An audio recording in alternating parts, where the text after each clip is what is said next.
Yes. Says we're on. I'm gonna check the stream that says we're on.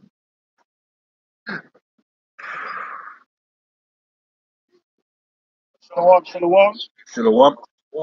First and foremost, when they give you praises and glory to Yahweh, Hashem, Yahweh Shai, Hashem, Rakatash, Double honors to the apostles and honors the great millstone. Blessings unto the hopeful and sincere elect. GMS London out here once again, shelling down the beast, man. This wicked ass society. Prophecy is speaking, man. You see what's happening last night? You had a 4.8 off the Richter scale magnitude eruption over there in New York, the Big Apple. So things are shaking up. Then what, in the next few days, you got the solar eclipse. Everyone's getting spooky about it. Everyone's getting suspicious about the solar eclipse. Because what's going to happen? Because everyone's too many things are coming. CERN's going to start opening different particles and all that.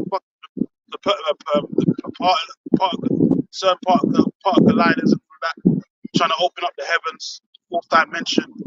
And then you got Esau trying to shoot solar flares, whatever it is, missiles at the solar, and then going back to that. So it's supposed to be some kind of like mysticism behind that, going back to Egyptology and all that. Apep and all these different things, worshipping the Horus. And then even we mentioned Alistair Pauly last week. That April 8th, that was the foundation or the founding day when he started his religion of Thelema in 1904. Yeah, that worship of the doing style will type thing, the Book of the Law.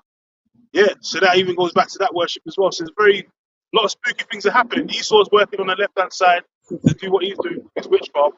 But the Heavenly Father, Yahweh Hashem Yahweh Shai, is working on the right hand side to do what he's doing to bring an end to this society. Because when you look at the whole solar eclipse, how it's mapped out on America, it presents the Ah and the Tha, those two different symbols of the Hebrew, the alphabet. The Ah and the Tha, which is like the Alpha and Omega, basically, beginning and end. So America's at its end. The end is manifested, like it goes to second Ezra 9. And you might as well get that second Ezra 9 to start with. It's like the writing on the wall, right? Right, yeah. It's like the writing on the wall. Many seconds of fasting. Your kingdom has been numbered and it's found wanted. Yep. Right? So this kingdom's at its end, man. So all these are signs that the Most High is creating in the heavens and everywhere on the earth to show us, man, that this place ain't got much time left. Time's ticking, man. Time is ticking, man. It's about to go down. Second Ezra 9 and 1. You answered me then and said, measure thou the time diligently in itself. That's one thing that people on the earth ain't doing right now. They're not measuring the time diligently in itself. As these things are happening, people are still in that spirit of, enjoyment, mirth, folly. What's the latest trends and all that. When this society is about to turn into stubble and rubble, man. Lord's about to obliterate this whole place. Just like in the time of Noah, man, they were eating and drinking, marrying and giving in marriage. They're totally oblivious to the times that they're in. But that's why the Lord likes to deal with the element of surprise. He likes to catch people when they're slipping, man. That's why it said that sudden destruction. When they say peace and safety, then sudden destruction comes. Because people are not watching. Yeah. That's what it's about them that far away the evil day. They're not really even looking for the coming of the Lord. They do like the Christians. That's just something, they throw out there. But really, they want to build in this kingdom. Build shopping malls and all that kind of stuff. And their heart is really into that. That's where their heart really is. Their heart really isn't really looking for the Lord to return. And they're trying to build Judea all over again. We ain't here for Judea, man. Judea got destroyed and good riddance, man. You know what I mean? Them guys are moving like the Jakes in Nineveh, man. They wanted to live like in that, live that luxurious lifestyle. They didn't want to give it up. But the destruction came, and anyone that was down in Nineveh, they died, man. Same with Babylon the Great. Even the solar eclipses, most states conquerors, they were called Nineveh, they were Egypt and stuff like that. So it's showing you that America's been marked, scopeoed for destruction for a long time, man. Revelation 17 says that place, the eighth head that came out of the seventh was made to go into condition, man. This is 1 Thessalonians 5 verses 3 to 4. So for when they shall say peace and safety, then sudden destruction cometh upon them as travail upon a woman with child, and they shall not escape. But ye, brethren, No one's going to escape, man. The only ones that's going to escape is the whole elect, because they're watching. That's why the Lord call us watchmen. Because we're watching for the signs, the things that are coming. We're heralding the time of Yahweh Shai, the second coming. And part of the second coming, the Lord said He's going to leave these tokens and signs, lunar eclipses, blood moons, solar eclipses, earthquakes in diverse places, as signs of His second coming. So we're watching for those things, man. And even this gospel too. This gospel, that's the main that's a thing. big sign. That's the main You know, thing. the gospel being preached to the four corners, and Yeah. people want to be ignorant of that. You know, and that's why they're gonna be destroyed, because the word is here, and they don't believe it's the word. They don't have faith.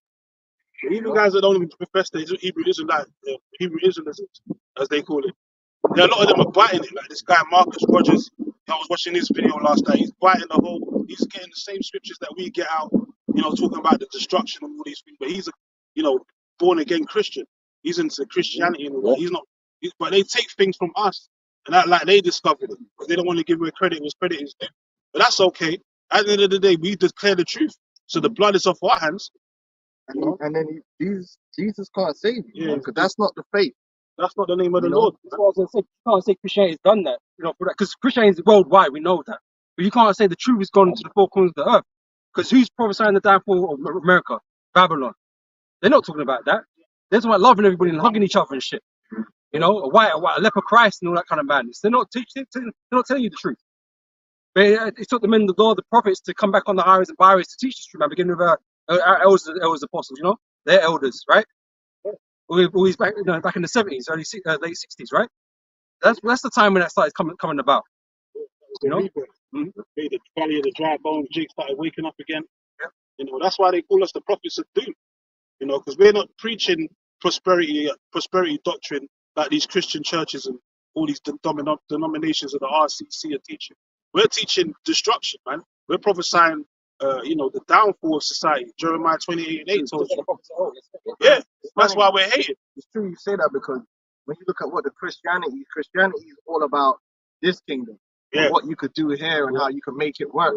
Where we're saying this is gonna be, as the scriptures say, seeing all these things shall be dissolved. So our mindset is truly faith, because we're dealing with something that all of this that we see, all these great structures, and has to be destroyed for what our vision to come to pass, man, which is what's in the scriptures, man. And that takes faith.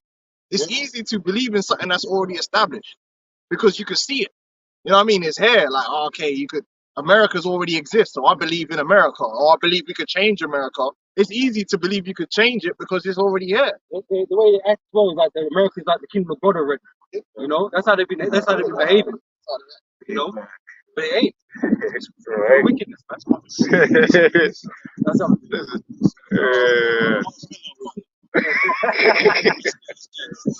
Alright, man.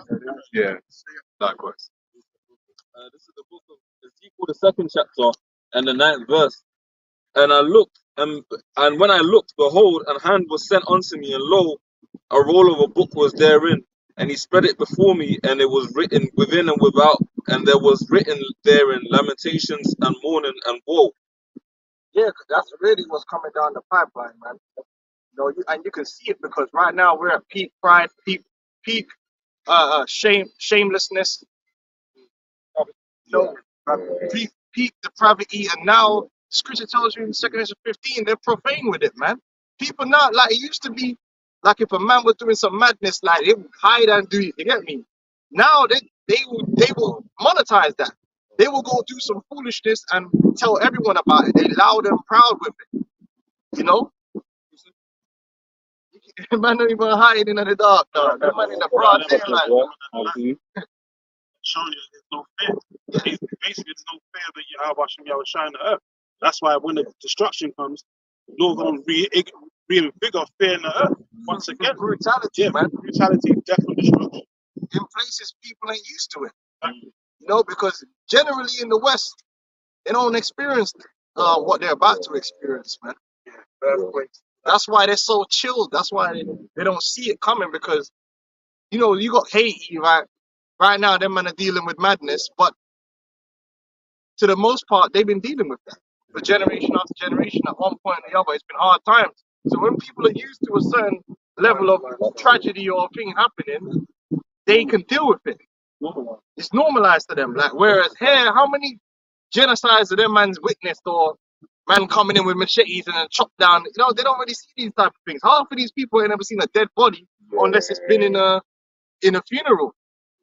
Whereas you go to certain places, man on the way to school, there man shut up on the side of the road.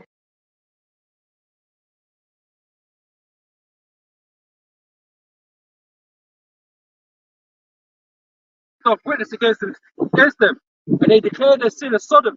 Oh, that's the number one thing that's just out there. It's not good. Yeah, no, just turn off on it. So we're back though. We're good. We're good. That's the Yeah. number one that's really out here loud and proud. That's folks.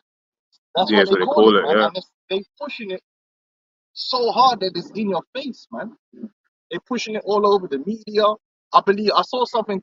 I'm not sure if it's true. I ain't double checked it, but they said that there's a new film out there with this woman. What was the name of the film? Anyway, in the film, they said they transpose a baby into a grown woman's body, and then start having sex with the woman and in the brothel and all kind of madness, man. So they're just pushing all kind of sexual depravity. It's just and lewdness is just out there now and loud and proud. Even last week, over the East, Biden declared that a trans day, Yeah. tried to associate trans with Easter. We don't believe in none of those things. They're both pagan ideologies anyway. But that's what this society pushes. Scriptures Isaiah 19 tells you that the leaders of these two people cause them to hurt. Oh, now well, we already knew for a long time. We spoke about it last week, but now more and more of their celebrities are coming out, and you're Yeah, finding out what they're really all about. because they're lesser luminaries. You know, you're finding out all this freakism, and then even the celebrities' children. Yeah. A lot of them are look at yeah that Dwayne Wade like Magic Johnson, you know, and it's not just them. There's a whole bunch of them. So the sodomism. That's the pass through the fire.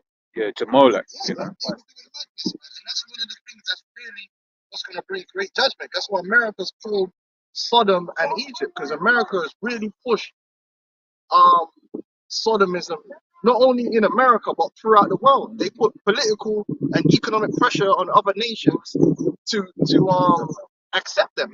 Because really, when you break it down, right, let's go into the law. Leviticus 20:13 says, if a man lie with a man, you know, you already know what should happen to them. Fire for that, yeah? But guess what? Let's say you want to make the statement, okay, well, we're not in the time of judgment like that, and there's grace.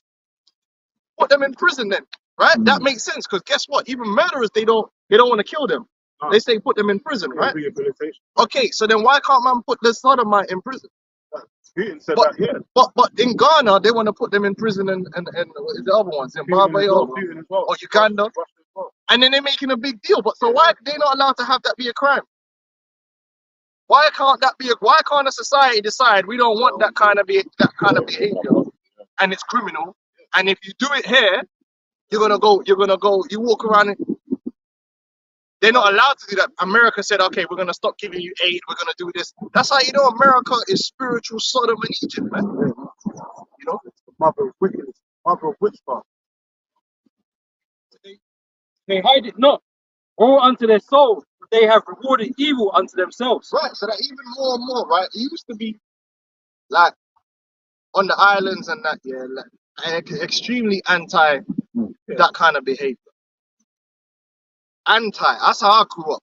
I grew up sitting there playing checkers with Carib and Heineken bottle tops and listening on the radio and you hear boom, bye, bye. I said, what's that? I remember when that song come out. I was like, yo, what that? World is in trouble anytime, blah, blah, blah, what you want, man? So, yo, big things, yeah? That's how I grew up. Even if I don't suffer, no, man.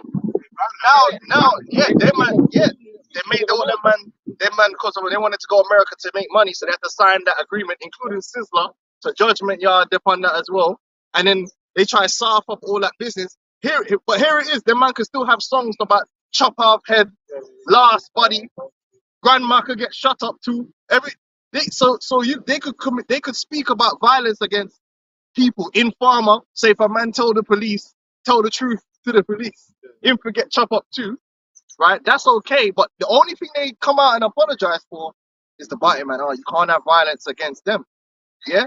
But then now we're seeing, because it was agreed that no tight top pant business, no fishy business. Now it ain't the same no more. No, it ain't no same. Our people You go to the Pride, this Bear Jake. There's so-called West Indians, man, involved in that. So Them and their mothers. yeah, they're just down there on a madness.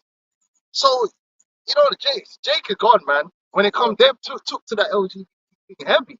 And I never thought, hey, but even Byron Killer had that song. We can't believe it, we can't believe it, Yo, can't believe it, man.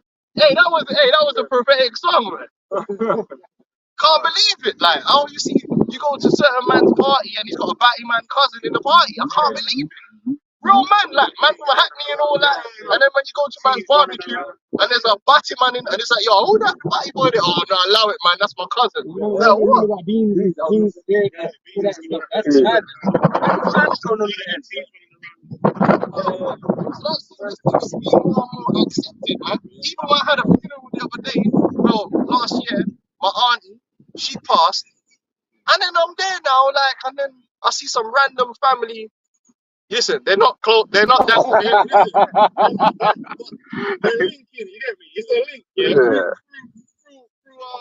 Through intercourse. How them link up. Yeah. And I'm there now, and I'm like, who's this girl and who's this white girl that's here? But I'm thinking like, my family, you know the white people that, you know, because Jake popping some white girl, so you know her.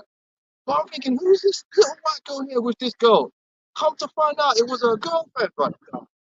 So she comes to Aunt Millie, you know. Disrespect. With a girlfriend. Yeah. I'm not thinking, my aunt went on that, you know. She went on that, man. She pulled a knife on me and my cousin and threatened us, man. She said, nah, don't ever turn on it, yo. I'm thinking, this is mad. I never would have known this kind of behavior would be going on. Man, turning up with, Proverbs 12:26. The righteous is more excellent than his neighbor, but the way of the wicked seduces them.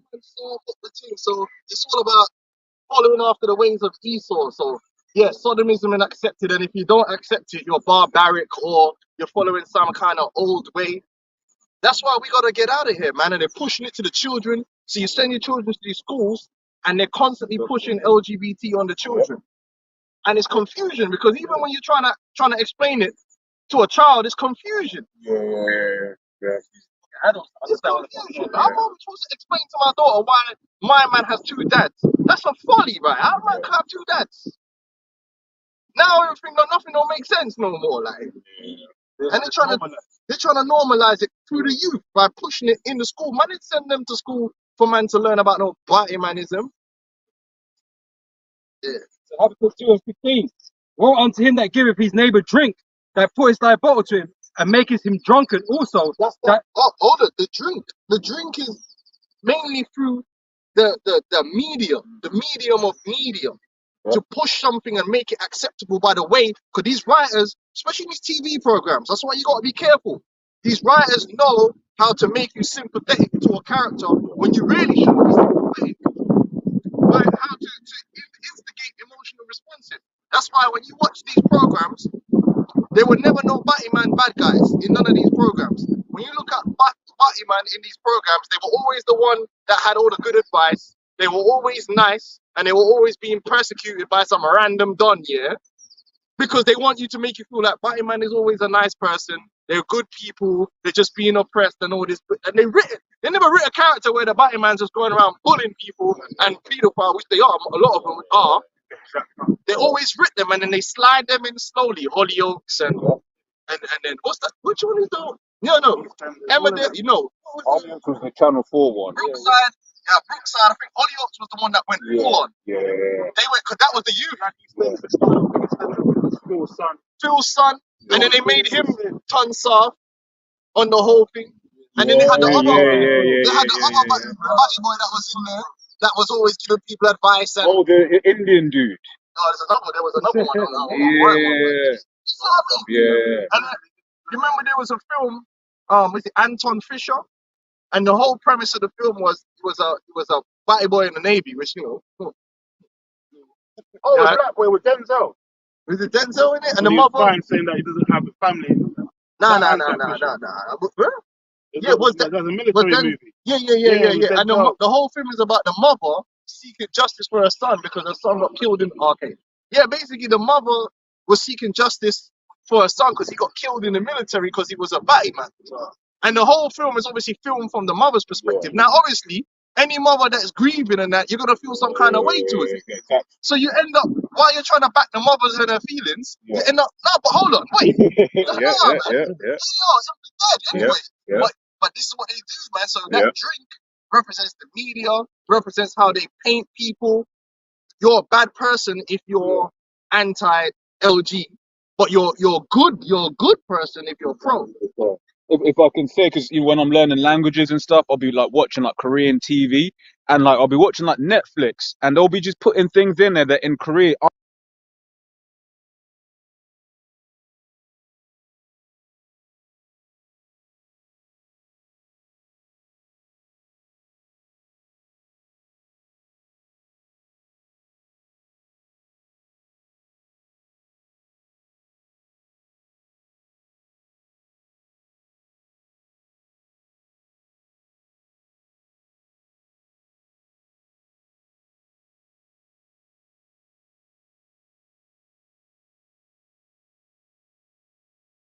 So you got thugism, you got feminism, you got the LGism. All those things are self-destructive. Those things don't bring no positivity or productivity to your life. There's nothing thugism has done for our people in terms of making us into better individuals and making our family stronger. Thugism is pure negative. Feminism, again, feminism has been a complete and utter self-destructive behavior. Like, I was watching one thing and the woman, she said she had a 2-year-old son and she left her husband. And I said, well, why did you leave her? Why did you divorce him? Oh, he wanted me to stay at home. Yeah, and I wanted to go back to a career. And I said, well, when you married him, what was the agreement? She said, oh, the agreement was I was going to stay at home. But then the reason she wants to go back to a career is because of feminism. Feminism has taught her that this is what you need to do to feel fulfilled. But we all know, who the fuck wants to go work?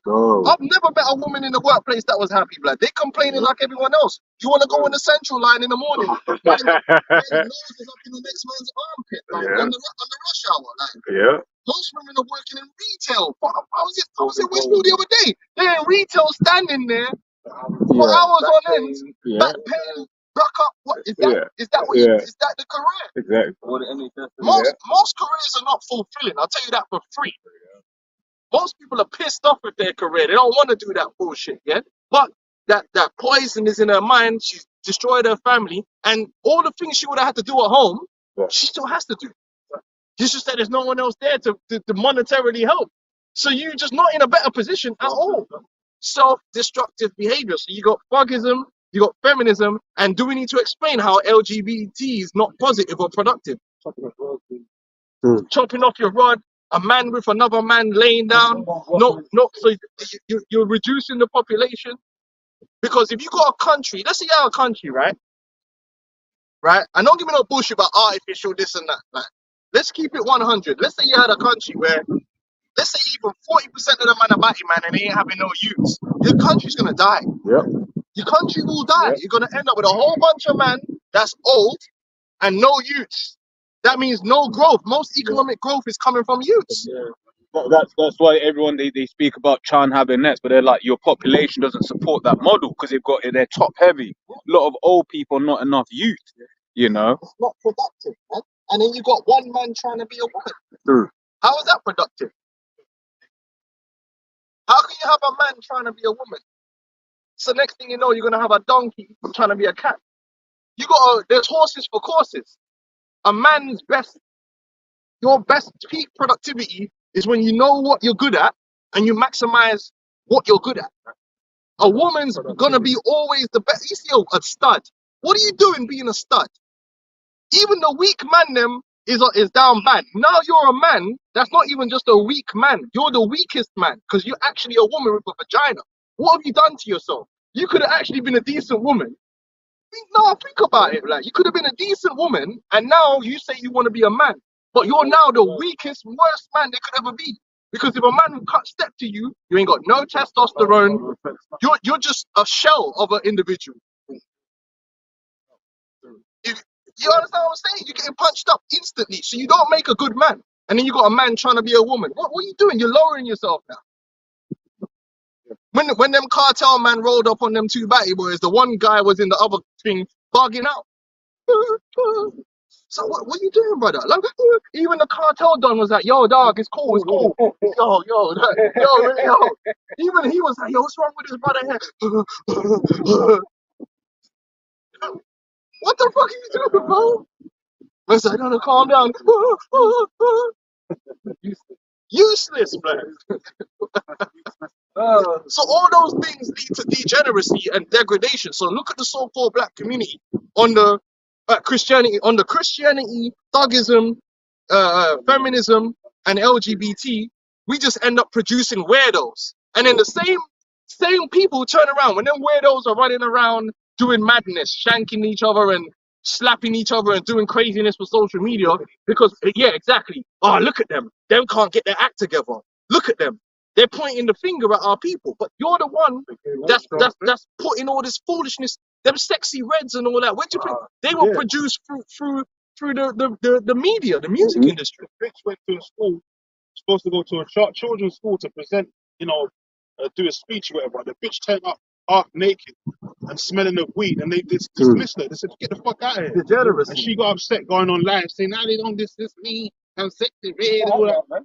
You look like a damn whore, and you're coming to the child's school, smelling of weed, talking shit. Of course they're gonna dismiss your red ass, man. Yeah, right. Well, they really they should have done, but they need to make public lashings great again. That's what I believe. I'm that they need to make a hat with that. Make public lashings great again. I know that, but anyway. But let's read that scripture again. This is what's happened. So Esau's put all this negative darkness and ignorance pumping into our people, and then the results, he'll turn around and point at the results. He'll go to World Star Hip Hop and say, look, this is what these people are. Ignoring the fact that you have a hand. I'm not saying we don't have any accountability, of course, but he has a hand. He's got a hand in pushing that on it.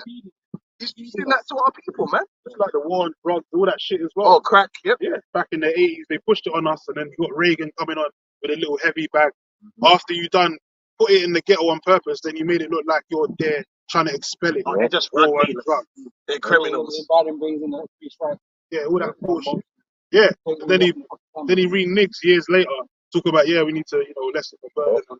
After the damage is done, though, because you got doing the same thing. You got a whole generation of youths that they didn't have no dads, they didn't have nothing, right. because so the damage is already done. Yeah. And now you're gonna turn around and say, oh, listen, you can't. There was a point in the generation where we weren't doing on that shit, and then all of a sudden. Apparently in the 70s, Jakes was doing good. Like the Jake families was actually doing good, man. It was building himself up. Yeah, because he had all that movements and all that. So Jake was coming together. Esau was like, no, we can't have this. We need to break shit up. Then they came with the Willie Lynch theory and all that. Started breaking up the family. I got something real quick. NWA. And then even Ice Cube, the nigga was part of it. Now he's coming back talking about, oh well, yeah, they said, bro, nigga, he was part of that shit, man. He's acting like he wasn't doing it, like he was an activist. No, they were activists back there that were against NWA, and you were against them. People don't remember that. There was actual mans that were saying, no, we can't be pushing this R&B and this gangster rap. But then Esau. Anyway, Isaiah 5:20 or 20, yeah. Woe unto them that call evil good and good evil, that put darkness for light, light for darkness, that put bitter for sweet and sweet for bitter. Yeah. Woe unto them. Yeah, that's what it is. They've flipped everything around. Now the scriptures speak about the law of life. The way that the Lord gave us is life or death. And that goes, there ain't no, but the life don't just represent being alive. Life ain't just being alive. Because right now, men are alive, but they're really dead. The life represents how you're living. Whether it's fruitful, whether it's positive. The law brings that. The culture brings that. The law gives you the strong foundation and the strong principles for everybody to flourish and grow and become the best human being you could be. But under the darkness, what happens is you become self-destructive. Everything becomes self-destructive. And all you see in this society is self-destructive behaviors. Abuse of everything. the abuse of alcohol, the abuse of food, the abuse of sex, the abuse of people, the abuse of animals, the abuse of drugs. The Yeah, Lord said, "Be temperate in all things." in relationship abuse, or doing things that don't make no sense. It's like going against what your goal is. It's completely self-destructive and toxic. That's the way of this society. Whereas the way of the scriptures is to build. It brings life. It brings, you know what I mean? It uplifts. You follow the laws, your house is gonna grow. You know, But a phone. No, we only just got here before you got there. No. Isaiah 5:21. Woe unto them that are wise in their own eyes and prudent in their own sight. And then so these people turn around and they start moving with the wisdom of Esau. Oh well, you shouldn't beat children because it's violence. And if you beat a child, you're showing them violence, and they become violent. You show them guys on TV all day, bro. Huh? What about the movies and the But games? they'll have a whole discussion about this, and I got a PhD, and this is why you shouldn't beat a child. It's like, That's what I said. The wisdom of this world is foolish with the most side. Because it's really backwards here, man. what are you talking about? That child. Listen, Needs to be when corrected. we was younger, like, let me tell you something about when I was growing up. Ain't nobody got beat more than us. Yeah, the island. All of that. Listen, That we was a got normal beat, thing. yeah, but we were not a violent people. In school, they weren't as the most fights I've ever seen happen was when I was here. Like, you know what I'm saying? Like in school, man don't really do certain things because you know that if win or lose, there was something coming back to you at the end of that. So the beating is what kept you in check from the adults. I remember. Yeah, no one taking. If you was playing with a group of kids and you hit another kid, you got emotion to hit, you were finished, man. You were finished on road. Like your mom, you hit me. What you do? You hit. You mustn't hit.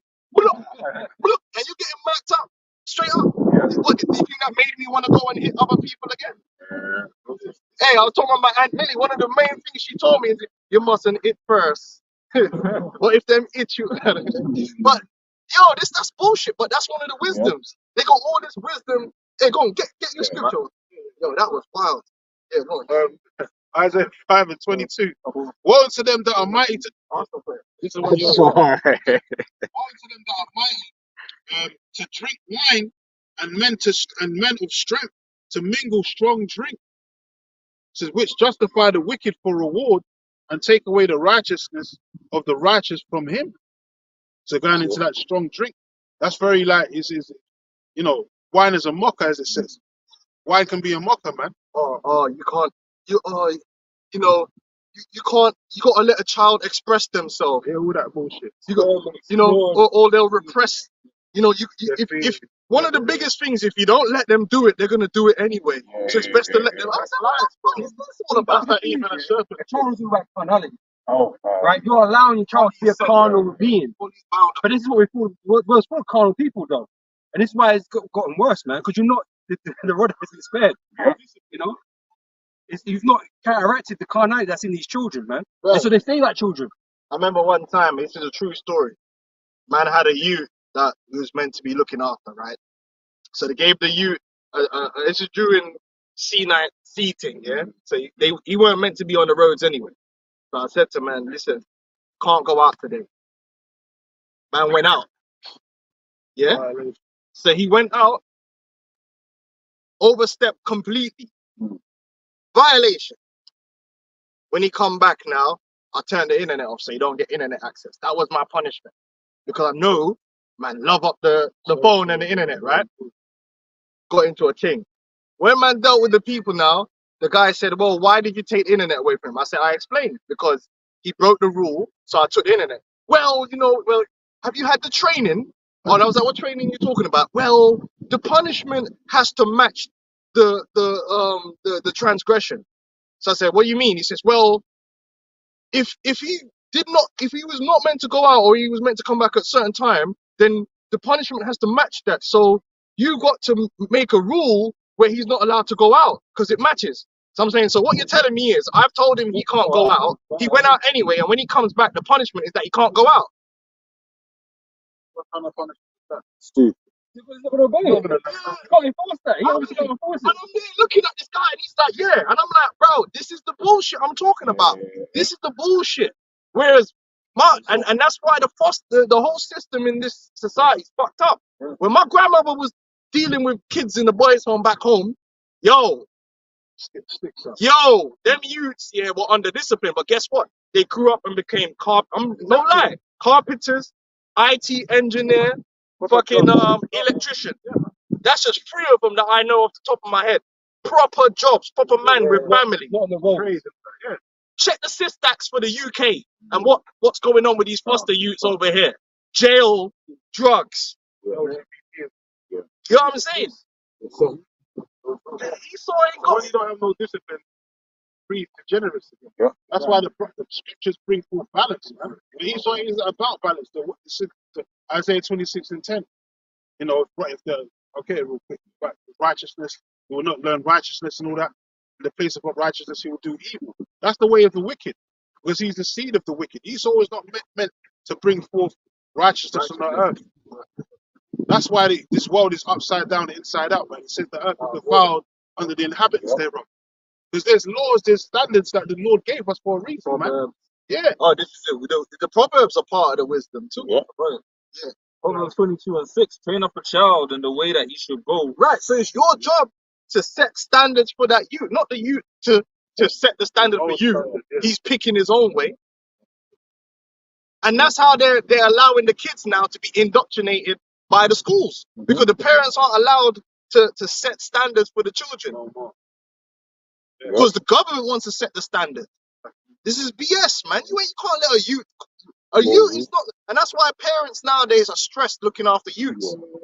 Well, our parents and that weren't stressed with children. Even to this day, bro, they had all like 13 children and didn't even have one bit of stress. You know why? Because them children were in Ras Clark order, and children played with other children, and everything was in order. Now, if you see a group of parents with one youth, them man are losing hairlines because they can't control the youth.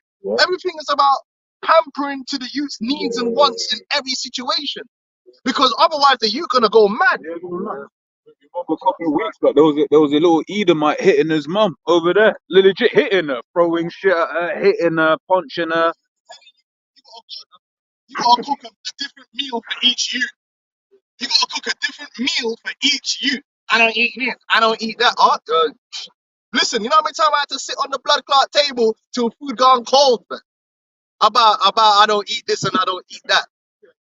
This is bullshit, man. Basically, we're being ruled over by youths. And that's why parents are stressed, because they're not under control. A youth is supposed to be under your control.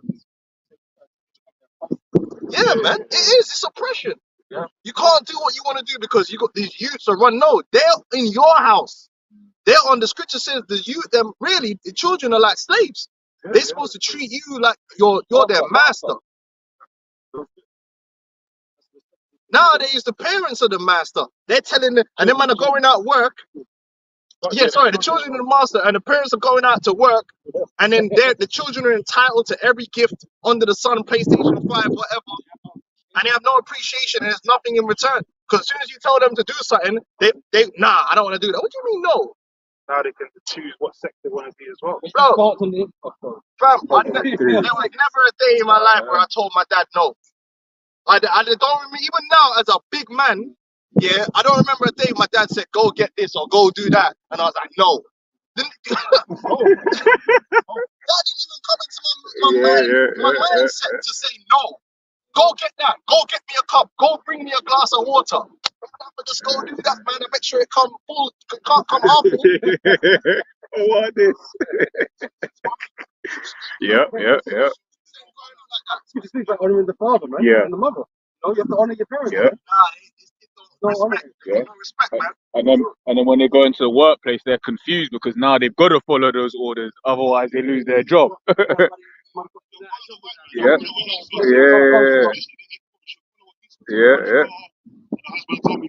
That's it.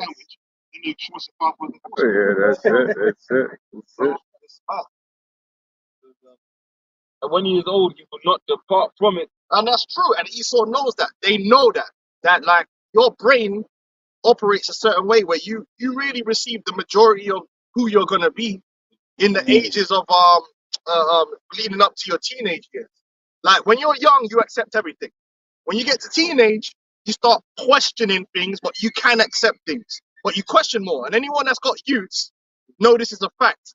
Like when you if you tell a like 3-year-old something, they'll just ask like a question. You give them the answer, they'll accept it, and they're gonna run with that.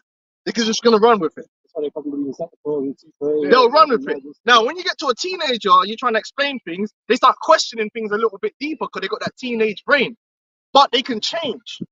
But it's very difficult to change someone that's in their 30s because the mainstay of what they believe and the boundaries they have are set in stone. That's why the scripture says you can't put new wine in old bottles. Esau knows this. So you need to train up a child in the way you want them to be, really, from when they're young. You need to get them under discipline when they're young. A lot of nowadays, people want to let the 3, 5, 6, 7, 8-year-old run wild, thinking, yeah, when they get to 13, no. When they're 13, they're big now. 13-year-old boys looking down on you, like they got hair in their ass. The gal's fucking got labia and shit, like she thinks she's big. You need to break them young. You put the respect into them when they're young because that's their childhood. And then when they grow up, they keep that respect. They keep that knowledge. They keep that learning, and they move forward with it, man. But this society, Like I say, that's why in the West Coast, even less Jake from the West Coast always outperform in Britain. always, Like Always. educationally, academia, all that. Yeah. You go to Africa and all these different places, even the islands as well. They're highly educated. Yeah. As I keep quoting Young Spray, he said it himself when he was on the island, Barbados, wherever he was from. He was an A-star student, bro. As soon as he came to the UK, saw these white boys doing all this badness, he just lost it, bro. He just started he got drunk off that Babylonian juice, which we're talking about, that strong drink. And then he became a degenerate. I remember being a non part of I don't know what the thing when I was 12, but I remember you had to recite times tables like to 15 from memory and recite it backwards, all of that. And if you didn't, you get less, and your parents would beat you when you got home. guess what? All the cultures that have that disciplinarian approach, they get better results. They get better results. The Chinese, all these people, they set their children's lives up and put them under discipline. Even when they don't want to do it, they make them do it, and they get results. But our people, man, especially here in the West, everything's no discipline. Everything's up in the air, and Yeah. The first time I ever witnessed backwards was at 13 when I was in secondary bro, school. I got the same story. When I come to the UK, that's the first time I see madness in the classroom. But guess what? On the islands, it's turning like that now. Because the same juice that's here is spreading there. So now the teachers can't beat the kids no more. The kids are looking to beat the teachers, and then the parents are coming trying to beat up the teacher. And why you put your hand on my pick me? Them things there. So all of the Babylon juice is spreading over there too. Just same with the Batman thing and all that. Everyone's getting drunk off this madness, man. That's why those missiles are coming. Yep. That's why the Lord's coming back. Reset. Ecclesiasticus, Ecclesiasticus taught him stuff from the top. He that loveth his son causes him often to fear the Lord. That Scold this. You love your son, you scold him, man, because you want him to do right. You don't want to let him do wrong. Just let him do wrong and wrong all the time. So let's say when he gets older now, he's doing wrong. He's a bad child. You know, a bad man. There's such a thing as righteous trauma. It's a trauma thing. It's trauma-based learning, but in righteousness. Learn, bro. Because obviously you don't want to just, you're not supposed, the Bible tells you, because we got to put the balance in there. The Bible says, be not a lion in your household of Franklin. So that means don't be toxic. He dropped a glass of milk and you flipping give him the Spartan kick up against the wall and break his arm. No, that's mad. But there comes a time when your children cross a line that you need to make it known you've crossed the line. And that beating is going to reinforce that you crossed the line, and they'll never forget the beating. And that will help them when they go to do it again. The trauma from the beating is like, oh, no, I ain't going to do it. It's a deterrent. It's a deterrent. And the scripture tells you folly is bound into the heart of a child, and the rod drives it away. Because like the brother said earlier, children are carnal. Like a 3, 4, 5, 6-year-old doesn't understand reasoning to that degree. So if you tell like a 3-year-old, okay, like, don't touch the bin. The bin's dirty. and you try breaking down War and Peace because there's bacteria and the child hearing all that what you're saying, but there's something about the bin that makes him want to touch it. So as soon as you finish giving him that speech, you'll go over here, play with this, look over at the bin. He's forgotten what you said. Look at you, man. You're watching. And the desire is going to make him go touch the bin because he's already forgotten it. The folly is bound in their brain. Their brains don't operate through reason yet. They're very emotionally based, very what's the word? Impulsive. It's impulsive behavior. But when you say you shouldn't touch the bin, and you give them, it ain't gotta be no mad thing like you break their arm. It just has to be a shock. Next time they go to touch the bin, they remember the shock. It's a trauma, and they go, oh. It's like when you get burned with fire. It's the same principle. You don't have to explain to a child twice about fire or something hot. Hot. They won't touch it again. Why? Because it's the trauma. Even if it looks pretty, oh no, it's hot. Yeah? That's how it is. And the scripture, the Bible tells you that. That's the psychology of a child. They're very impulsive. So you need to drive that impulsiveness out of them by applying accordingly. But Esau would tell you, oh no, it's violence. It's abuse. Yeah. No, it's abuse when you become toxic with it. But they will say that's child abuse, but then look at all these children on Nickelodeon and all that. He won't do nothing about that. Children get touched up. All these kind of things. He won't say nothing about that. That's a different type of love. Oh, man. They call that love now, isn't it? Yeah, they say that's some different type of love. You know, these young attractive minors. They build all kind of tunnels, transporting all kind of youths under them, doing all kinds of depravity. But that's okay. But if you slap a youth, slap your child, child support and all of this. Yeah, I believe the scripture says if you beat the child, they shout, don't listen to his bleatings. Is that in the same one? Because he ain't gonna die. Because you get, listen, I've had some beatings of my dad, like with the belt. I didn't die. You gotta get a welt or two, but it's not that he's gonna die off it. Like, I'm not saying you get a baseball bat and take it to your son or take it to your daughter. That's just dumb. The beating has to be within measure, innit? With moderation, obviously, and it's gonna be. It's gonna hurt anyway. You know, it's gonna hurt. It's both gonna hurt. You look at the woman coming in after, oh, don't do that, don't do that. She's gonna hate you when you get older or whatever. She won't. If you got wisdom. Some of the beatings are worse beatings I ever got. But no, but a lot of that's the maternal protection thing, yeah. Right? They don't balance very well. But when you grow older, man, you don't remember that stuff really. No. You got fucked up. Yeah. But it's like, you know why it happened. You know why it happened because you're older, you understand better. Which is why it's important that you're not abusing. Because when they grow up, they understand, okay, that's why I got that beating, because that's not good. And when you got youths, you realize you got to do the same thing. Yeah. But there's a disconnect. There's a whole generation now who said what their parents did was abuse, and they don't want to do that to their children. Grow up on the island of the West Coast, you see the benefit of your parents beating you and your friends and your social circle, but you see some of the situations that they end up in. I imagine some parents went mad. Maybe it was abuse to some degree, Of course. but it is necessary. It's required to some level. Yeah, of course. If you love your son, And that's what they do. They'll take Extremes. the extremes when someone's abusing. That's like saying, okay, there's men that would be alcoholics, so I can't drink.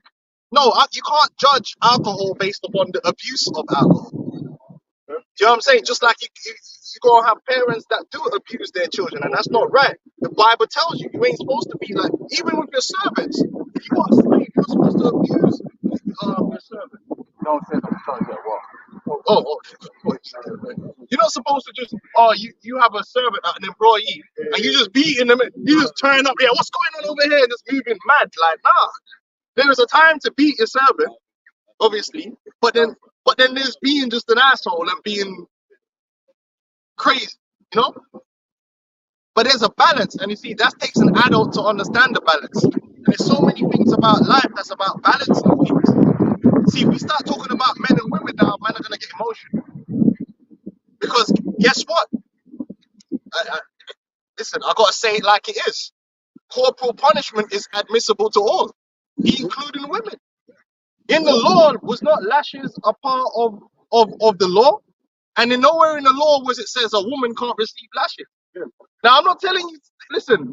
I'm not telling you to go give your woman lashes. That's not what I'm telling you. I'm just pointing out that people get emotional at the idea of a husband using corporal punishment on his wife.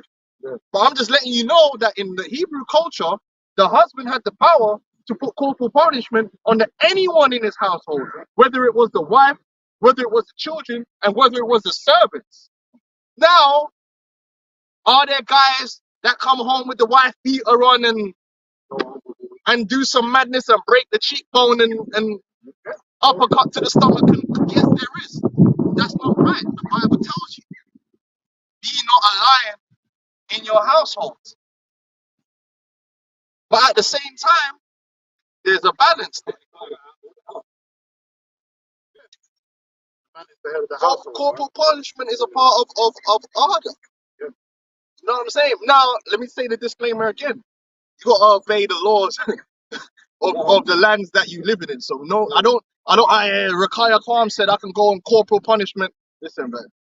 Don't be stupid, man. Don't be stupid. The only beating that can really go on is a different type of beating. You understand? A different type of discipline. Yeah, with consent. Yeah.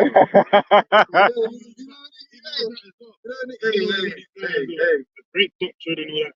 But you got to understand, you got to use wisdom. You gotta use wisdom, man. But hey, carry on. That ye may have joy of him in the head. That you may have joy in the end, because at the end of the day, you're training that person to instill in discipline and boundaries, right? And then once you set them walls in their mind, it allows them to grow when they're older under that discipline. But when they have children, they'll do the same They'll thing. do the same. Don't bring them up. Because I remember when my brother and his wife were saying, we're going to have our first child. We're not going to touch him. As soon as that you came and he started being unruly, the woman was the first one to start whooping his ass. You know what I'm saying? She was on him. Since then, they've been giving them beatings. But because of the society, the way it is now, they have to do things behind closed doors. Esau get wind of it. Then that child support portion will start coming. You gotta beat a child, but then you can't forget the other part of it. You have to educate that child. Yeah. So the talking and the education, and there's other punishments you could use too. It ain't just all every problem don't have to be a nail, and you got a hammer. But there's a time and a place to lay down that beating to get that respect. And then that respect will last for life. Even when you're old, your children will still respect you because you instill that respect in them. Yeah. Yeah, whoop that ass. On the people they are today. Look at these fucking gremlins out here, man. You don't want them turning out like that. You know what I'm saying? That's a shame on you, the parents, man. It's embarrassing. It's embarrassing. Man. You see women on the bus, yeah, and their kids are just wild. Yeah, wild. Gremlin. That's why they made that movie Gremlins. Because them that niggas are straight up gremlins. Right? Oh, that's why they feel bold enough to go on the internet and listen, bro, and running up into shops doing madness, and they're recording it. There's a new girl down on trade, punches thrown on friends. She's gonna get bothered. But yeah, she's probably gonna get bodied, man. She's gonna run into the wrong person, probably an Edomite, and he's just gonna end up bodying her. That's gonna be her demise, man. Good for us, because she's following the trend. Well, I see a video. She was already getting punched up in Stratford by some next. Yeah, you can't go to East and can't go to Stratford.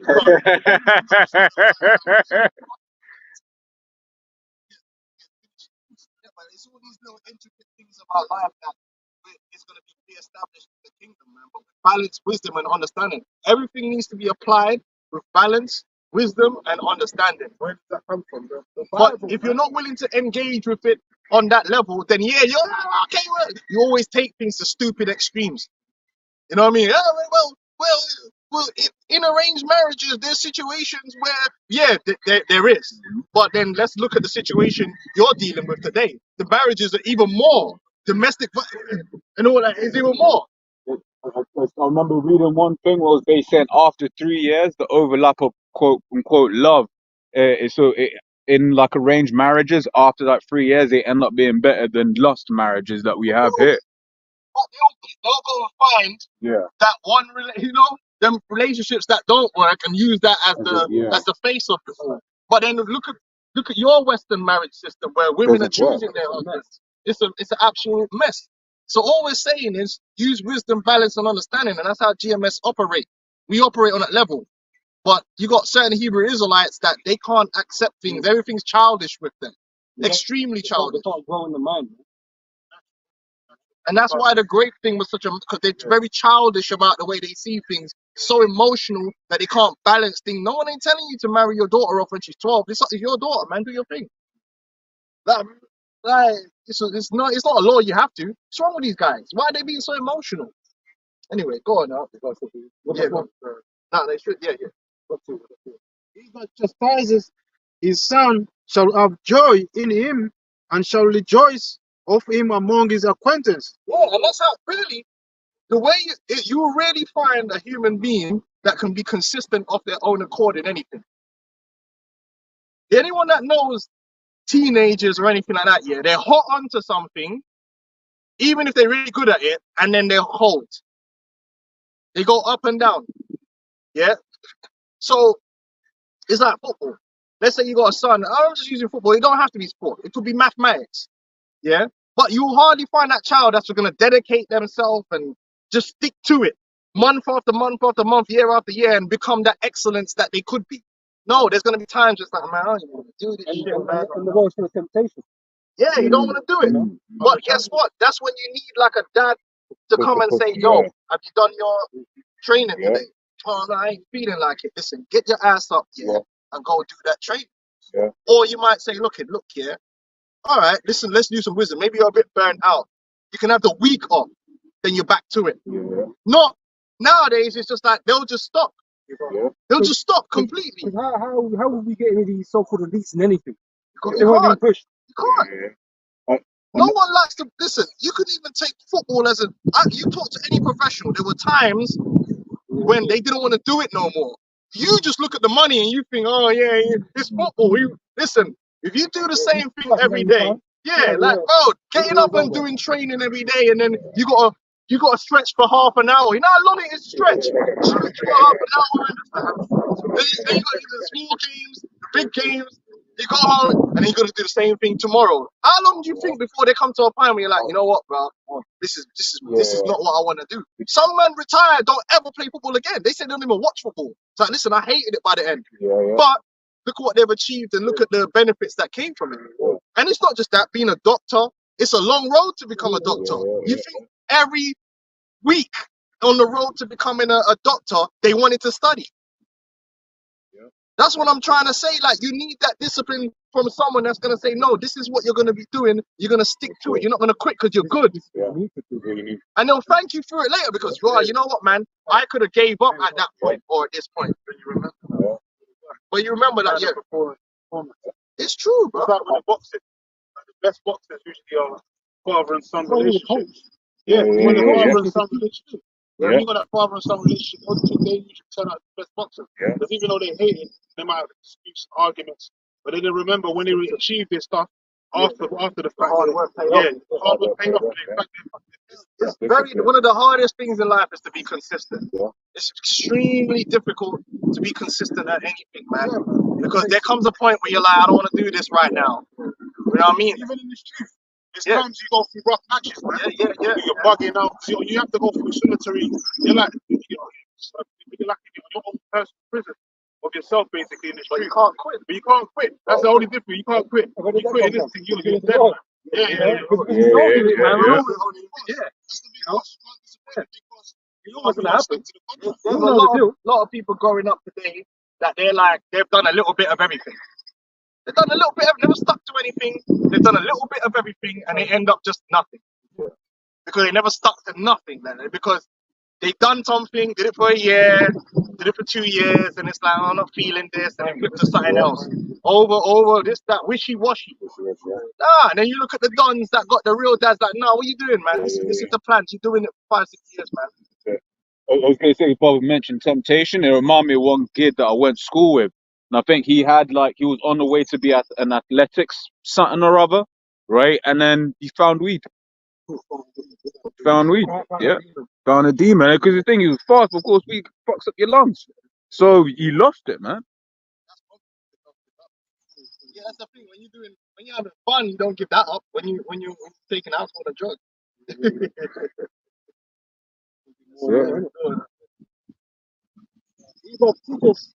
his son grievous the enemy. Right, because when you teach your son, man, he's gonna become strong, formidable. Look up that word, formidable individual, because you have skills, you have a strong mindset, you're strong body. You become formidable.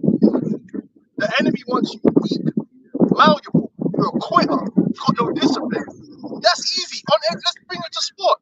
If you face a team and they're all, you could tell when man ain't done the work. If a man ain't been doing the proper training, it's easy work. If they're ill disciplined, you get under that skin. You get under that skin, man. Hey, Mourinho, Mourinho knew. Mourinho will be like, listen, and this guy, he'll point out the yellow cards. He's on a yellow card. He's on a yellow card. He's on a yellow card. Guys, be a bastard. Go out there, you pinch, man. You get man to hit you. He's off, no discipline. Like, when the guy ain't got no discipline, and you know Esau gets Jake like that all the time. Esau knows how to get you Jake's fired because they know how to push certain buttons, right? And you lose all character and discipline, and then even though he's the one that instigated it, because of the way you reacted out of discipline, he wins the war. He wins. You know, that's how they got Sonny in Godfather. He didn't have no discipline. He didn't know how to control his temper. So they used it against him, and then you know, he was the guy, the brother-in-law, he's beating on the wife, and then he heard it like, huh? And then ran out the damn place, and they caught him up at the crossing, didn't they? And real, look what they did to my boy. Yeah, because he was emotional. Now, what's his name? Michael was extremely disciplined. He was disciplined with his speech. You couldn't tell if he was angry or not. He was formidable, man. Man didn't know how to deal with him because of that discipline. He was taught. He used to learn from the Godfather. The Godfather taught him everything. He was raised, you know, to do that, and he was strong with it. Raised proper in it. So that's how really you got to be.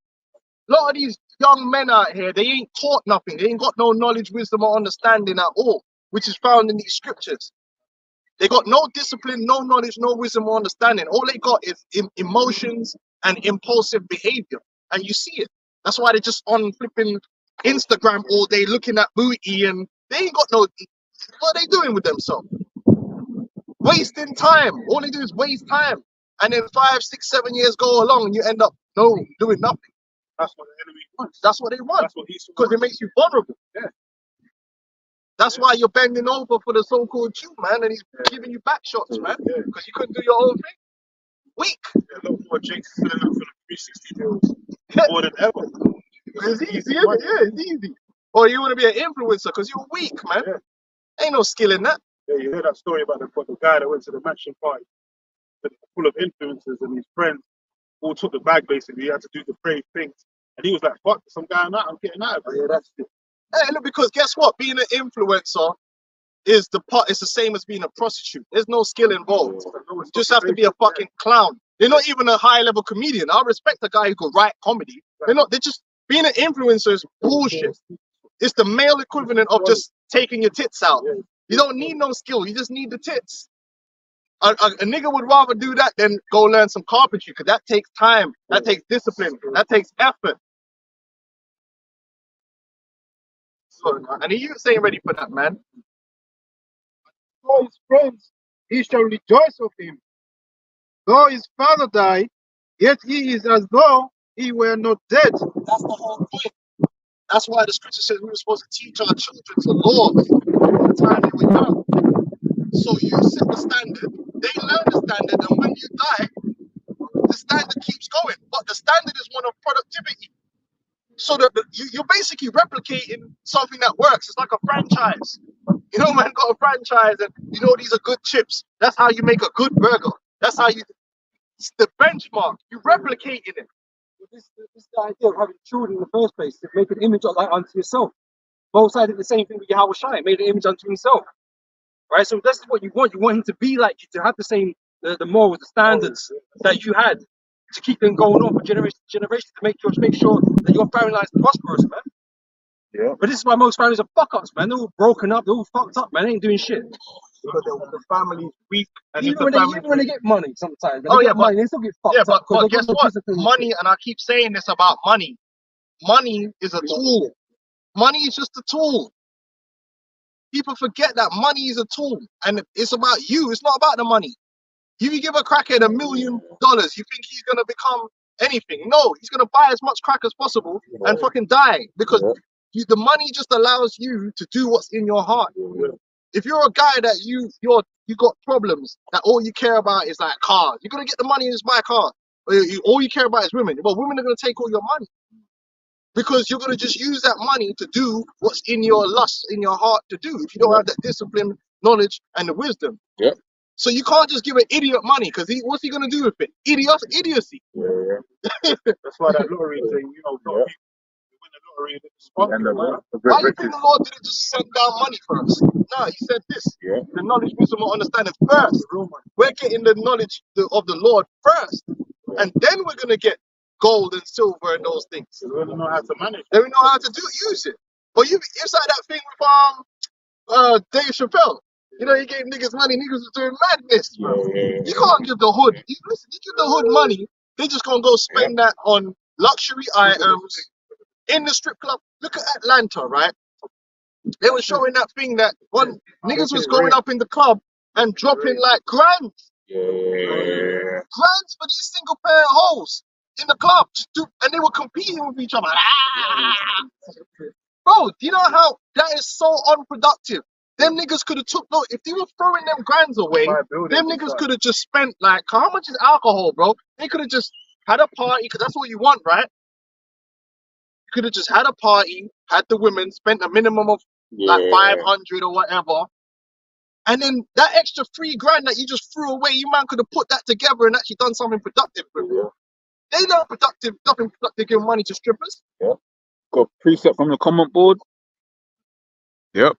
Yeah, look, they're already damaged. You're giving them all that money for. This is salvation of the elect. Proverbs 25, 28 in the KJV says, "He that hath no rule over his own spirit is like a city that is broken down and without walls." There you go. Anyone can just come in and just violate them. That's what our people pick up every foolishness under the sun. That's how we're the worst of everyone, because any negativity, we pick it up quick and adopt it into our households with no defense. There's no defense in the so-called black household. Any madness that's on the TV or in the radio gets beamed straight in. There's no defense. But I don't just let my children watch anything. I gotta watch it first. Yo, what's in this? What's all that? What's that all about? We're undefended. You know, the kids are just out there at the mercy of the world, man. They just pick up anything, man. And especially if it's a get rich thing. Yeah, man. I don't even listen to on YouTube, especially after C19. Every advert is how you could get rich doing some foolishness. And I'm thinking, my brother, if you're making all this money doing it, why are you teaching people? Just do it. You know, you're making money from teaching people. It don't actually work. Bullshit. Get out of here, man. Go on, dog. He has left one behind him that is like himself. While he Yeah. Like father, like son. Yeah. That's why in the ancient time, even today, modern day, you got the father and son business, this one and sons. Because it's supposed to be a legacy thing. Yep. Leaving a legacy behind. That's why the way you live is the biggest factor on the next generation. You're supposed to set a standard and a what's it called? The standard and an example. That's the greatest thing you can give your children is an example. But you see, nowadays, man want to do like these women. They want to be whores, right? And then they think that in their mindset that when I raise my daughter, she's not going to be a whore. But then when your daughter gets to like 12, 13, you think she's not going to hear all the stories of all the things you did. She's seen it. So then now when you're trying to tell her, don't do this, don't do that, she's like, what are you talking about? I know, because I know you were on madness. Like, you can't tell me not to do something that you were doing. I had a girl on the bus one time saying, my mom trying to tell me, but she can't tell me that. She had me when she was 15. You're hypocrites. Yeah, they And don't want to that hear means you. they don't respect you. Oh, niggas gonna be on the street selling drugs, doing all kind of madness.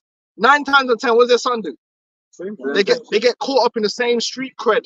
It's a revolving. Yeah, it happens because all you know of your dad is a bad man on the roads, and every time you meet someone on the roads, yeah, true, say, because your dad's a bad man. That's all you know. So when you grow up, you're like, you just slot right in there. The best thing you can do is set an example by the way you live and what you teach them, and then if they want to go do madness, then you did everything on your side of it. But you can't do madness and then get a million tattoos and then turn around and then try to tell your son he can't get a tattoo. Yeah. Well, good luck with that. He's like, hold on, man, I've got 20 tattoos. You know what I mean? Like, man's telling me I can't get a tattoo. So make better choices. Go on.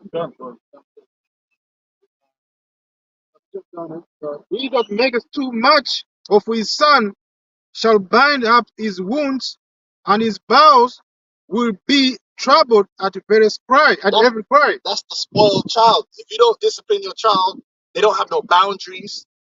They go out into the world and they do madness. And then they end up getting mashed up because they don't know how to show proper respect. They're entitled.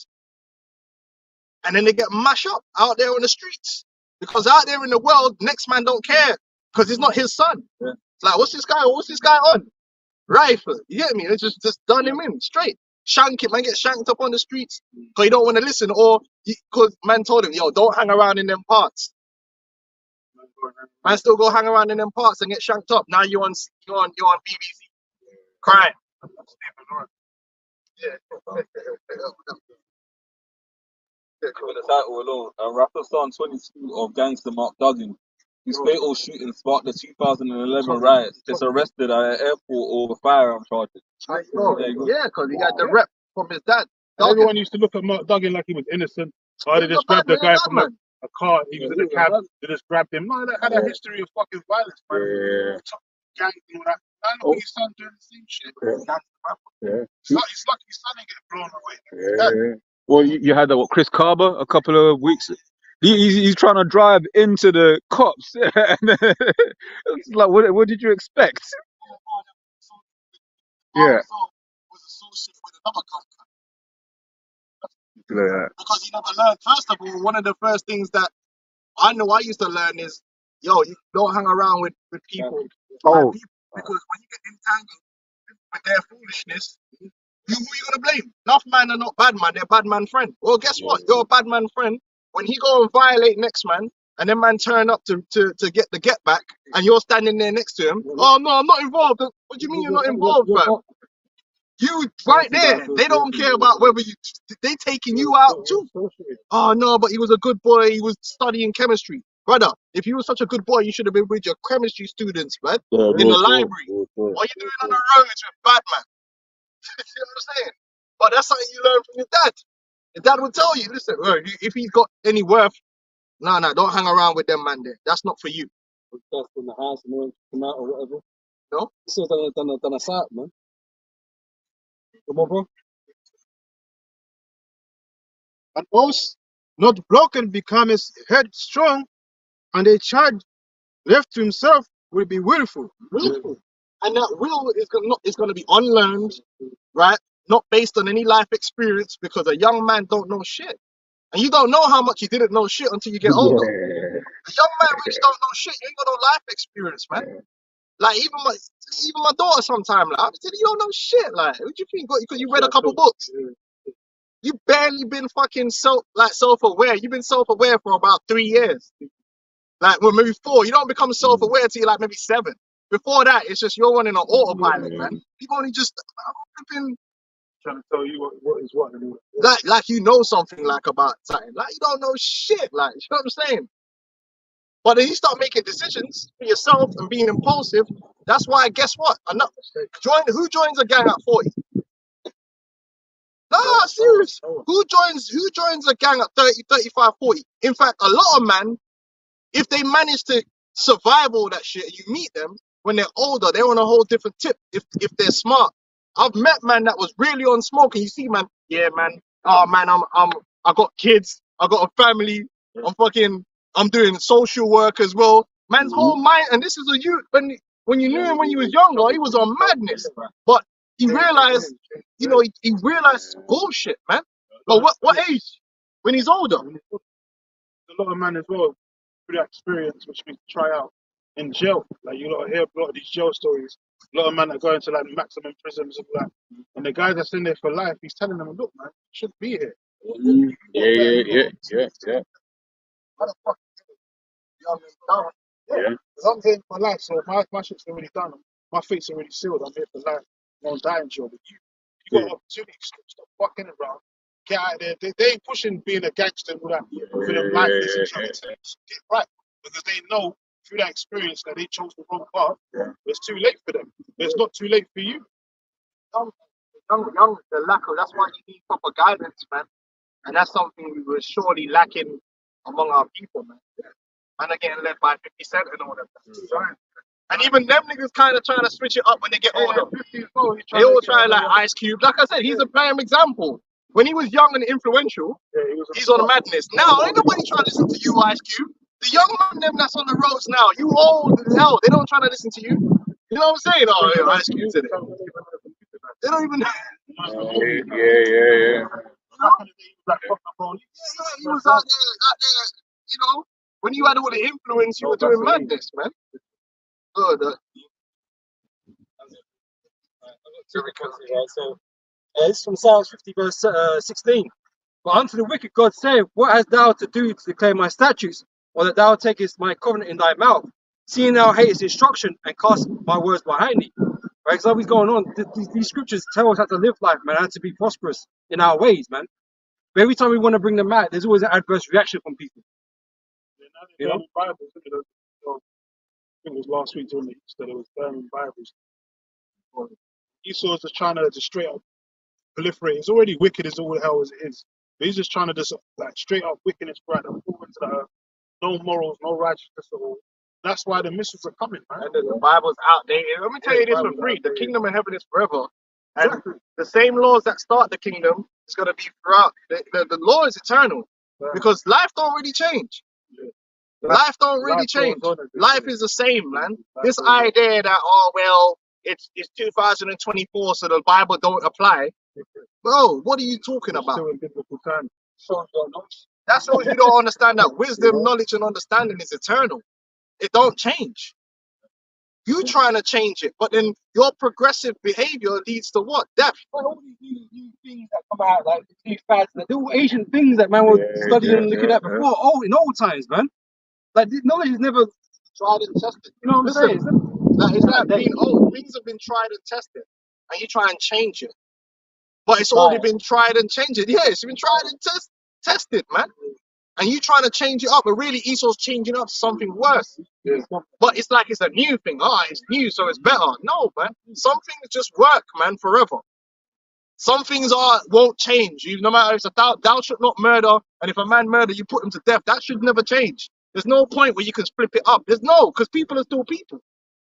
But they try and change up things, man. No, it's not. Not broken, you don't fix it. And it ain't never been broke. There's never been, you can never show us a society that kept the law 100%, that collapsed, that had all the problems this society has. Show you the opposite. Yeah, every time man have gone, well, like I said, the last 20, 30 years, everything's got, the children alone are going downhill. And everybody knows it, really. Most people you think of, like, oh, the kids, yeah, they're all messed up. But then you're still reinforcing the foolishness that's producing these children. And then when we're telling you, oh, no, it should be this way, you're fighting against, but then which way do you want? Like in inner London as well, you have Bernie Grant, who a lot of gates love and they pay homage to. But he basically, when he was in politics, was supporting like all the Tottenham man, like the old school like Tottenham gangsters that were in Broadway of Arms. When they killed that police officer, a guy called Mark Lambie, Bernie Grant was one of the Labour politician at the time that was actually backing them to try and prevent them from going to jail over the killing of that police officer. That helped to spark that riot off. And then again, he was like popular figure during that whole Hackney Tottenham beef, which then spiraled down into what you got now, where all of these gangs are like pretty much basically as our equivalent of the Bloods and the Crips, innit? Yeah, burning ground, innit? Yeah. Foolishness. And it's from Book of Joshua, chapter 1, verse 7. Yeah, right. So only be thou strong and very courageous, that thou mayest observe to do according to all the law. All the law.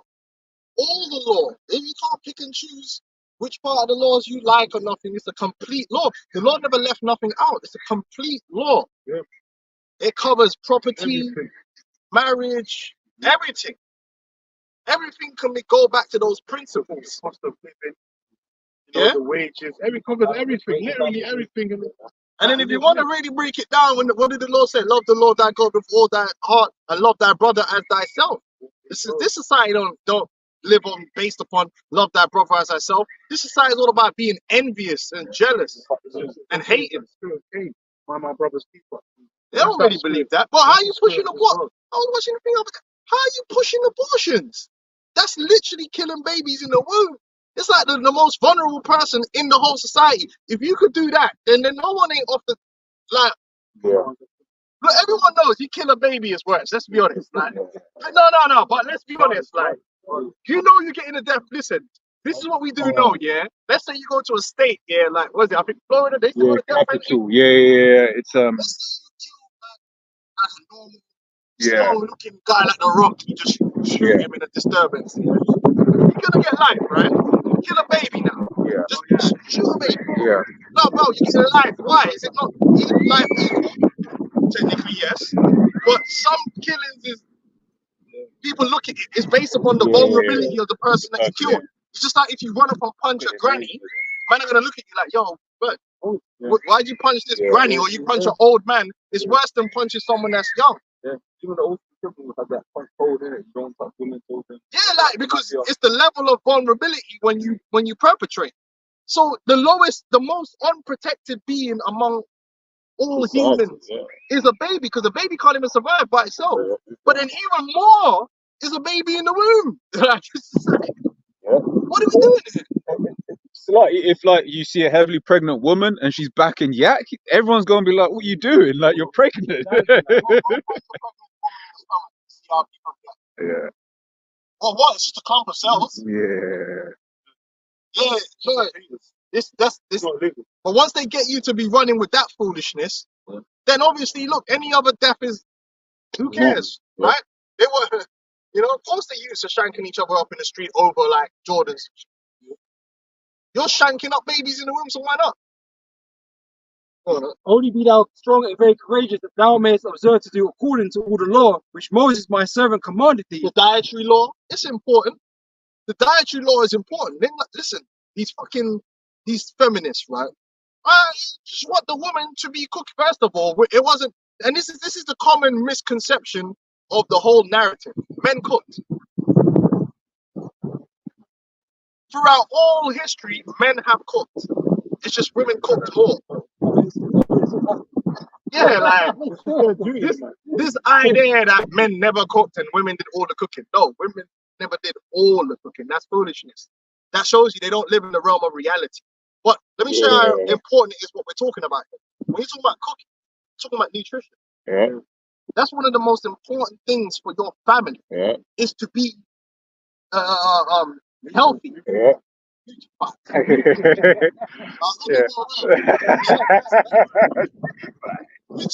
a lot of knowledge. Yeah. Wisdom, because that's what men are on now, yeah? If you want to make money now, you become a guru on what to eat, what not to eat. You make it up and all that. Well, the old school man, if you was like a mother back in the day, you had to know about the herbs, what they're good for. You talk to them old Italian, they know about the herbs, they know what food to give you. Oh, you're not feeling well, look at your cheeks, come, we need to feed you this, that, and the other. So diet is extremely important to any people. Your nutritional levels, that you're not malnourished, that you're healthy, because if you're not healthy, your productivity goes out the window. That's important. But feminism is like, nah, that's not important. That's not important. Bullshit. But that's what we have a dietary law, so you know not to eat dogs, or you know not to eat pork and all these different things. You eat the correct foods with balance. And that keeps us healthy and righteous and clean. I think I see Boosie the other day, he caught like 126 or 90 something Bro, the man caught bare catfish. Bro, you ain't supposed to eat no fucking catfish, man. The dietary law is there for a reason. Now, you might say to yourself, oh, why? Well, first of all, who created you and who created the animals? Who created your digestive system? Do you know how complicated your body is? Do you think that even the people who study the body don't know everything about the body? And most people don't know that. A lot of things they don't know. It just happens. Do you know who does know? The Most High, because he created the body. He created the fish. He created a dog. So just like the man that created the Tesla, I guess he knows what type of fucking battery to put in the car, right? You wouldn't question him. Why have I got? Why do I need to put diesel in the car, not petrol? Yeah, because it's a fucking diesel engine. I created it. You're gonna sit there and argue. What's petrol? Yeah. It'll work. Yeah, it works for like, you know. I did that. I got shot one time. It didn't work proper. I see that. Bro, the Most High created us, so He knows there's a reason for it. You know, to get us to work on optimum levels, just like with a car. There's an optimum. You put the right ingredients in there, and that engine gonna start chiming. You fuck about and put in the low grade shit. Pissing them, you know what? Just pissing the fucking, you know, just pissing there. See what happens. Turn not from it to the right hand or to the left, that thou mayest prosper wherever thou goest. This book of the law shall not depart out of thy mouth, but thou shalt meditate therein day and night, that thou mayest observe to do according to all that is written therein. So what is not the purpose that we're here? Everybody wants to prosper. Don't lie. Let's not lie. Because I'm too righteous. I want to suffer. Listen, nobody wants to suffer. You suffer because you have to. Right? You want to prosper, brother? Of course. That's what we're in hope of prospering, aren't we? If I said in the kingdom of heaven, we're just going to be suffering. The suffering's here. But on earth, you're here to prosper. That's what the law was given to us for. That if you keep the law, you prosper. You hardly find a person that says, "No, I just want to live a bad life forever. I just want to live a bad life. I just want to go to hell or whatever," like what they say. You know? Yeah? No, man. Everyone wants to have a good life, have good family, raise the kids good. These are the things that you look for in life.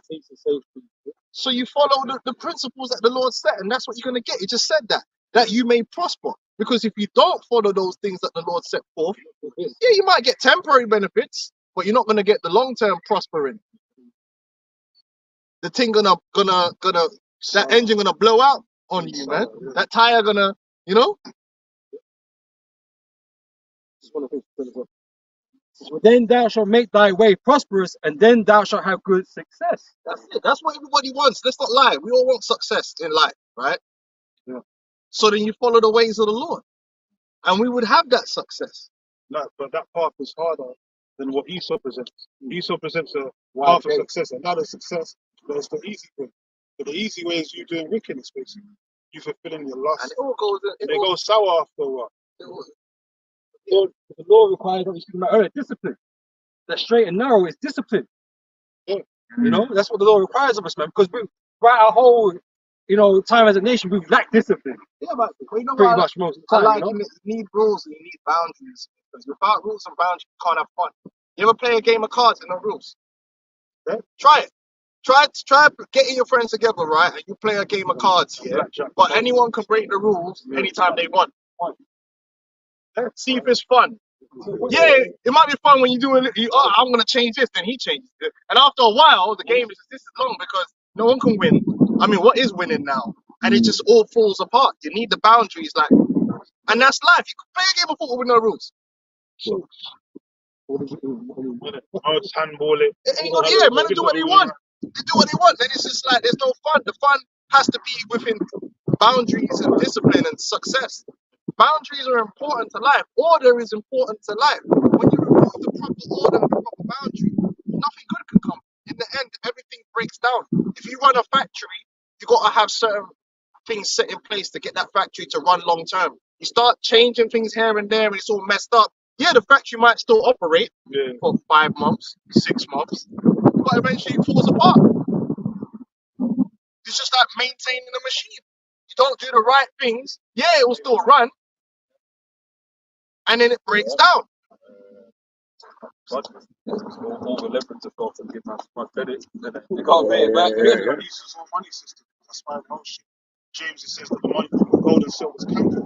Like a bubble. It's rotted away. Oh, a perfect example is when they run up these bubbles. But eventually, the bubble bursts and everything gets destroyed. Who has to suffer then? Exactly. Psalm 119 and verse 71.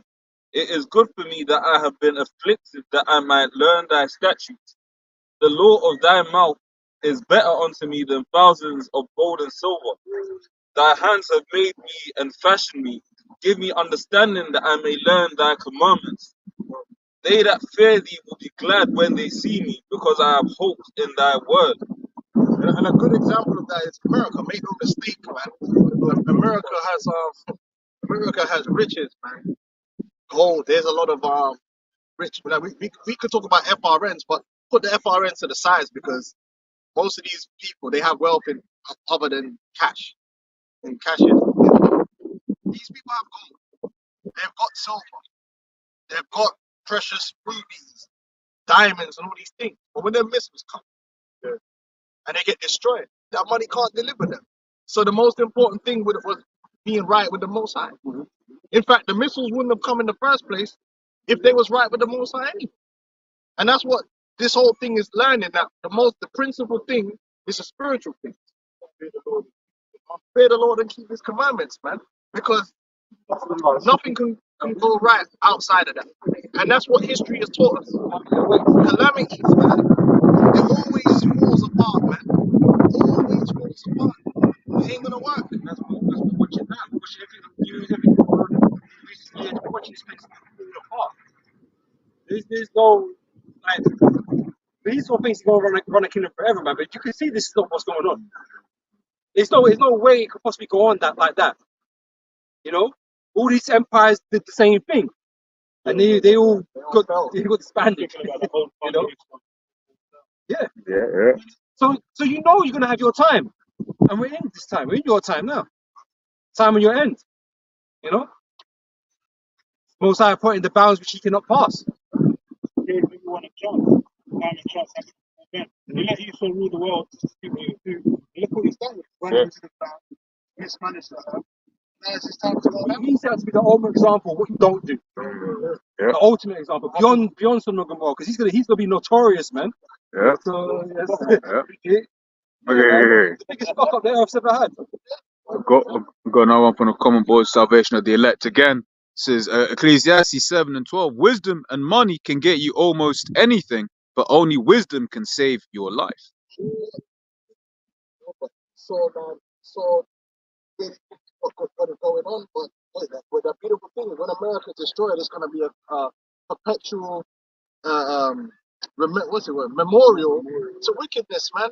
That throughout all the rest of time, man can always point to that and say, you see here, you want to do your own thing, that's what waits for you. Because they had the money, they had the glamour, everything, man. And look at it, America's falling. This is disgusting, man. No class.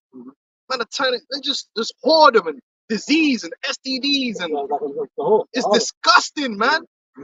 Children are just committing suicide and it's just nasty, man. And then it's just gonna get burnt, man. You know what I'm saying? And they're the most progressive society there's ever been, apparently. Yeah. All the democracy and all this. Everything exists. The health, man. It says man's eyes are given to Daniel 7 and 8. That's America. Man are obese. Yeah. Obese, man. You know what you gotta do to be obese? You have to listen. But us brothers, you might suffer a little bit and put weight on. Yeah. But to be obese, that means throughout that whole process, there was no point where you mentally checked and say, hold on, I need to reverse this. It's well known in America, you've got people that are bedridden, man. Like they're looking like Jabba the Hutt. No, what's the one that Dave? Oh yeah. I don't think I had a name, but Blobs, man. On the bed, can't move nowhere, can't clean themselves, can't do shit. All they're doing is eating fucking donuts and shit, watching TV all day. Got to be craned in. Yeah. That's like, what the fuck, man? Yeah. But especially America, though. Yeah. Custom caskets. he's in a slim, So short. how are they enlightened? How is Yeah, it? that's the thing. How is it things getting better? It's not. It's getting worse. But they got a mobile phone though, so I suppose that makes it better because you got a smartphone. The phone's smarter than you. That's not a big improvement. And then these idiots, they know what they're doing, and some people are attuned to what's going on. And remember that movie Idiocracy, right? That's what we're living in. People don't recognize people are in it don't recognize it, but people from the outside are like, what the fuck's going on, But man? in another way, these elites are the biggest idiots. Yeah. Because guess what? They think that their technology is going to overturn the judgment of the Lord for all this wickedness they're doing. Like this Harari guy saying, listen, let me tell you this for real. Like, if the Lord wants there to be an earthquake, there ain't no harm that can stop it. Don't make Esau make you think, yeah, that he is not on no level. Most High even control the nukes. He controls computers. Yeah. I'll tell you this for free. The Most High, the angels, what you think they are, the technologies, we can't hack it, we can't get into it, we don't know what to do with it. But how do they know about it? How they learn? Because it's given to them. Hey, the spirits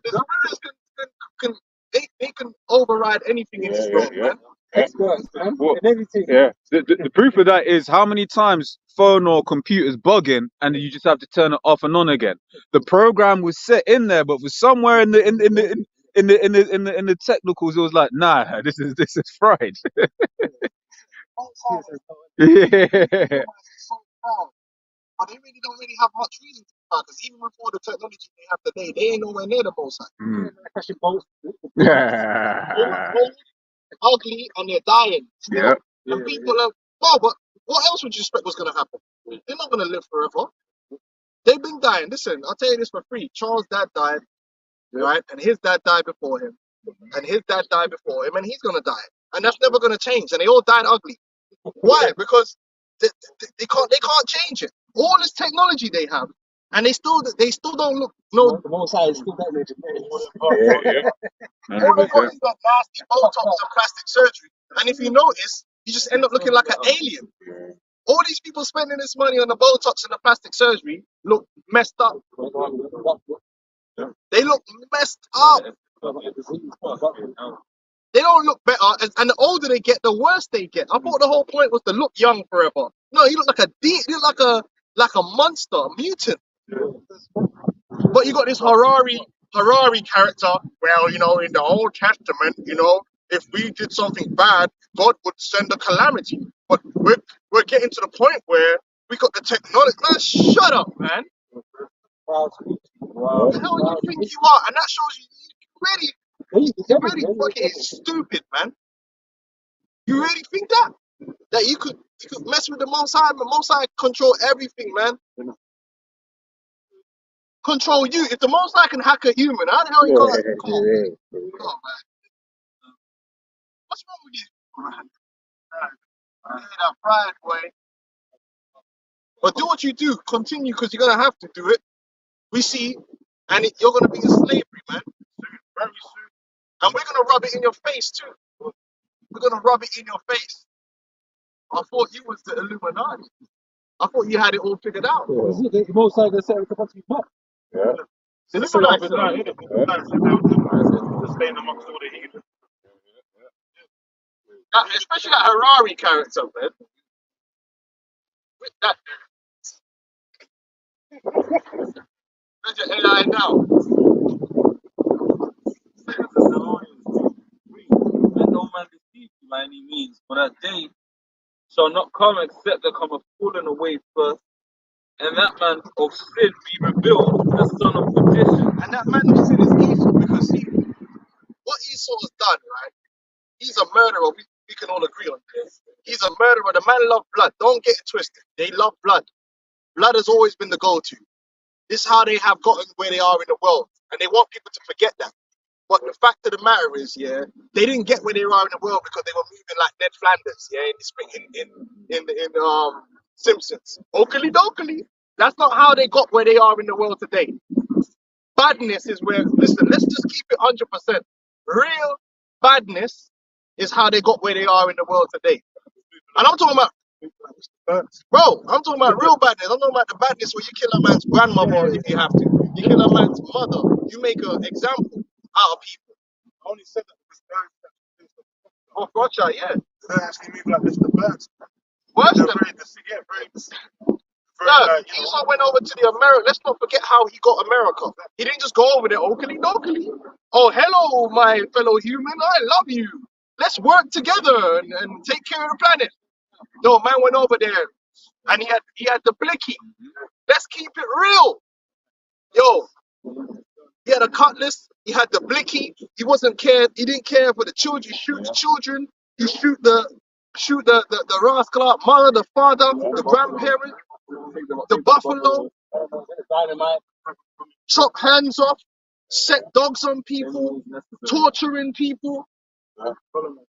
Real badness. That's how Esau established himself from America to the Americas. Even when they went to Africa, chopping off hands. They were doing badness, man. your guy you was mentioning, Leopold, man. Oh, King Leopold, yeah.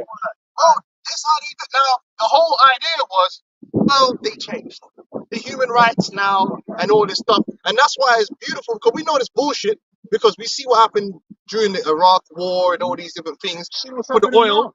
Yeah, that's what I was going to get They to. want to get BB out of there, man. But now, the thing about this whole JOO thing that's happening over there is, because these men were moving on that superhuman rights. They were, oh, okay, well, yeah, man, these men really care about human rights. Then when it came to them,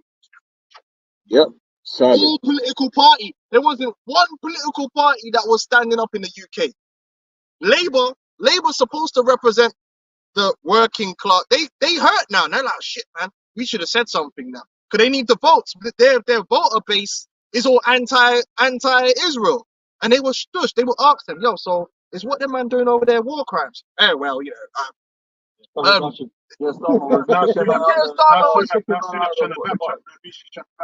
and then so the whole world is seeing, hold on, these crackers, man, in Britain and in America, they're seeing what we're seeing, but the integrity has disappeared. I thought them man were against human rights violations. I thought they were against war crimes. This seems like the same old shit. Well, guess what it is? Because it's the same old devil. They haven't changed. So he's being revealed as the man of sin. Because people were giving him the benefit of the doubt. Like, you know, these crackers, they've changed. They've changed. No, they're the same devils, man. So what's that Native American proverb about the snake? It was like the woman nursed the snake back to life, and then afterwards killed the woman. And I was like, bitch, you knew I was a snake. Because the amount of children and that they've been killing over there. Hell, Edomites just bombed up a fucking a truck. Man, 3 times. Yeah. What they're actually doing is cutting off the food supply. They're putting these people to siege and killing them off. And they've been doing it for 6 months. In 6 months. And you mean all these Edomite world powers, no one can't stand up and say, hold on, you need to stop that right now, or we're gonna stick it on you. Because we believe in humanity. No, they don't. I'm going to read verse 5 here. Because thou hast a perpetual hatred and hast shed the blood of the children of Israel by the force of the sword in the time of their calamity, the time that their iniquity had an end. That's why he's known as one of my He just puts up a front, a PR. We're really going to find out in the time of Jacob's trouble. Because, listen, if you go on the internet, crackers is getting tired of you. Crackers is tired of this bullshit. They're tired of seeing, and you see, you niggas, man, you are so stupid. You go out and do foolishness and record it. You're so retarded. You're going out punching white people in the face, doing all this crazy shit. And on Twitter, you just got hundreds of thousands of crackers like, yeah, it's those people again. So you know that there's a whole segment of Edomites that can't wait for you to be dealt with because they see you as an actual problem. Because you run up in Selfridges with knives out. So what are you doing, bro? You don't know that they're going to use that as an excuse to exterminate you. All them millions of videos you upload onto WorldStar, brandishing guns and doing foolishness. Look under the comments. It's Edomites watching the videos. Yo, these niggas are a problem. They're an actual problem. So the day's gonna come where they're gonna turn on you, Jake, man. They're gonna say, well, we tried to help these people. try to civilize them. But look at them. And they're gonna start shooting you and killing you. And you thought they weren't capable of that no more. Yeah. Like the nice girl that was stabbing up the gown. Yeah, that was madness. That was madness. But they're gonna highlight that. They highlighted it. Oh, look at the color of the press. I see it on the. If you go on Twitter, I got stuff that I bookmarked where they'll just show just niggas doing stupid shit, and they're all in the color boards. Oh, we're not allowed to say anything about the color of the person that's doing it. It seems like it's always a particular color of people. Yeah, them man, they can't wait for Trump to get back in there. So they're hoping that Trump, stick it on you guys, man. Stick it on Chicago. Stick it on them. And yeah, because the time of Jacob trouble has to come. That spirit of Nero's gonna come out in him, man. They're gonna As soon as say, he look, gets back in office. these people are a problem in society. Same thing here in the UK, in London. They paint you, Jake, as a problem. You're all outside Stratford, Westfield, the youths, them, just doing madness on camera. Running up into shops down central London, doing madness. And then so they highlight that. Okay, well.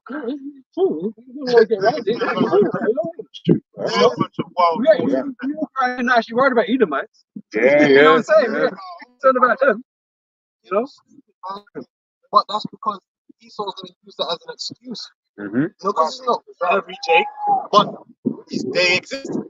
And they're going to do the same. That's what they did with the Native American Indians, you have to understand. They demonize the Native American Indians. Oh, they're doing this, they're doing that. And then that would justify the atrocities they would do. Like if you go to Wounded Knee, the reason that they were allowed to do Wounded Knee is because they lost the battle to the Native American Indians that year. So that's why it was like, okay, the Native. But remember, these people are defending their homes. They went and attacked the Indians, lost. But then obviously the thing was, like they're savages. They killed us. So then now they went and killed man, woman, and child in Wounded Knee. And they did that all the time. It's the same thing they're doing with the Palestinians. Oh, October 7th, they just focus. October 7th, they did this, they did that. It's like, but brother, what about all this stuff you did? Don't worry about all that. That means we can kill everyone. Right? That same thing was the same thing they did against the Native American Indians, everyone. They'll always find a way to demonize you, make themselves the victim, and now they're justified to kill you and get what they really want, which is that sweet, sweet resources. And they're seeing it. They're the same devils. That's why they're not uproar, man. Some covet fields. That's in the scriptures. Verse 6 is therefore, as I live, saith the Lord, power, Yahweh, I will prepare thee unto blood, and blood shall pursue thee. If thou hast not hated blood, even blood shall pursue thee. And so, and don't get it twisted. In the time of Jacob's trouble, you Edomites are going to be getting dealt with too by your own people and amongst each other, because the Lord's going to put a violent spirit out there, because you got Edomites that don't like each other. So you got that movie Civil War coming out this week. Friday. The LGBT Democrats versus that spirit of Egyptian is gonna running with a gun. It's running with his fucking breast bouncing up and down, the dick swinging. It's gonna be an Egyptian kid. It'll be a black, Hispanic, whatever. It's gonna be, but eventually Jake's gonna get that upper hand. So you're not gonna be a lion amongst the sheep of the field. But Jake's gonna be getting wiped out by the enemy. Touched.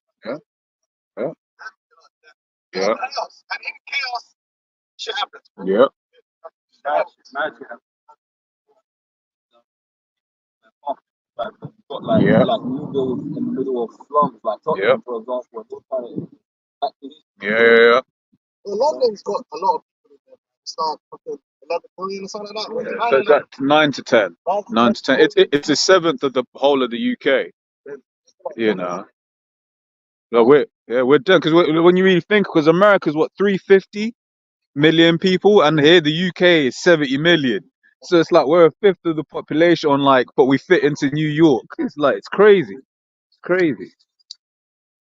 But said, that's what I make thou see it most desolate, and cut off from it him that passeth out and him that returneth. And I will fill his mountains with his slain men in thy hills and in thy valleys and in all thy rivers. They shall they fall that are slain with the sword.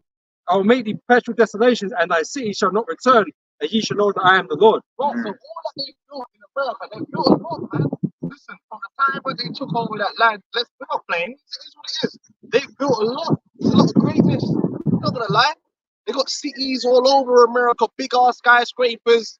You know what I mean? Like just New York, everything, buildings everywhere. They've done a lot of work, but it's for nothing, man. Ain't nothing worse than when you. Because I remember when I was growing up, yeah. Yeah, I used to go to my auntie's yard, man. Man, there was a Meccano set there.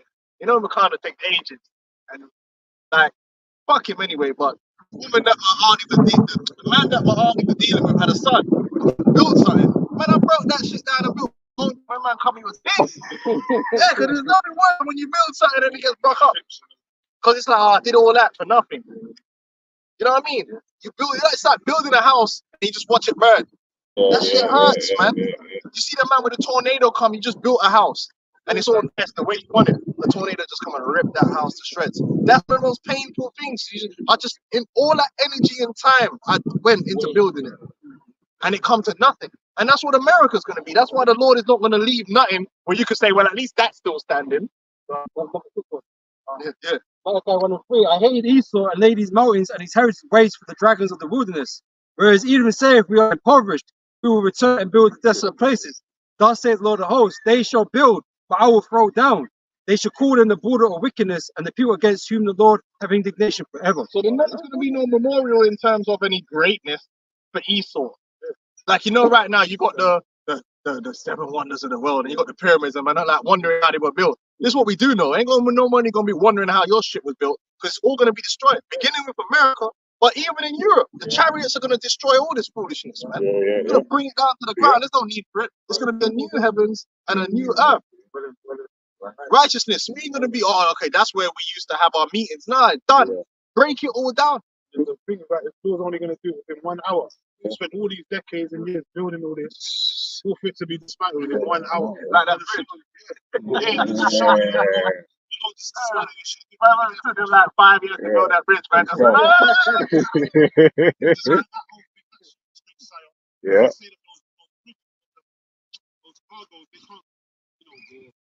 Of course, they have to shut. They actually have automated things in them. If it goes off course, it shuts down straight away. So that, you know, preventive measures and all that. So that thing charged into that bridge on purpose. It was made to strike, right? And then for the past week, there's been bare like cargo crashes and bridges getting hit up and all that. So it's all surgical strikes. It's like the trains. The trains were going off the ground and dropping chemicals everywhere. Yeah, Same yeah. shit, same thing. Oh, and then it came out they didn't need to set it on fire and cause it. It's all mistakes. That's Whoops. it's not. It's not. Oh, yeah. Yeah. Mhm. Yeah.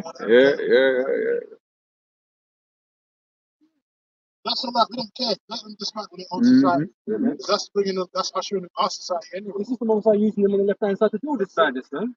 It's not helping them.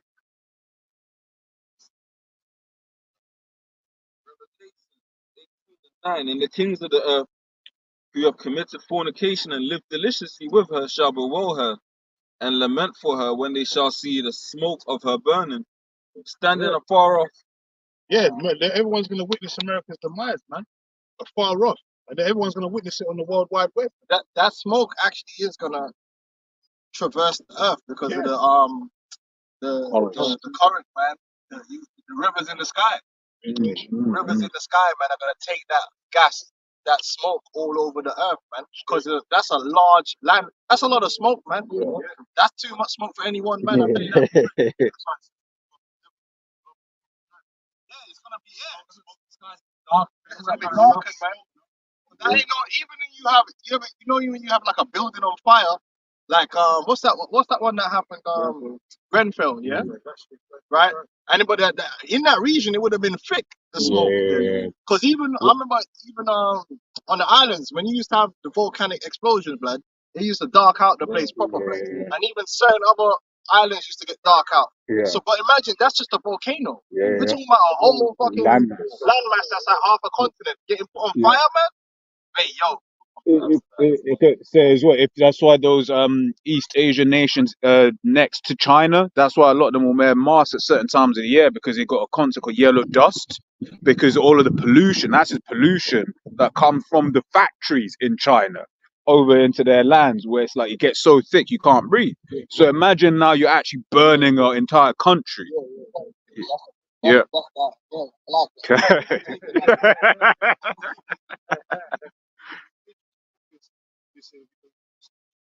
Yeah. Yeah. Yeah. That's right. And that's a lot of smoke, man.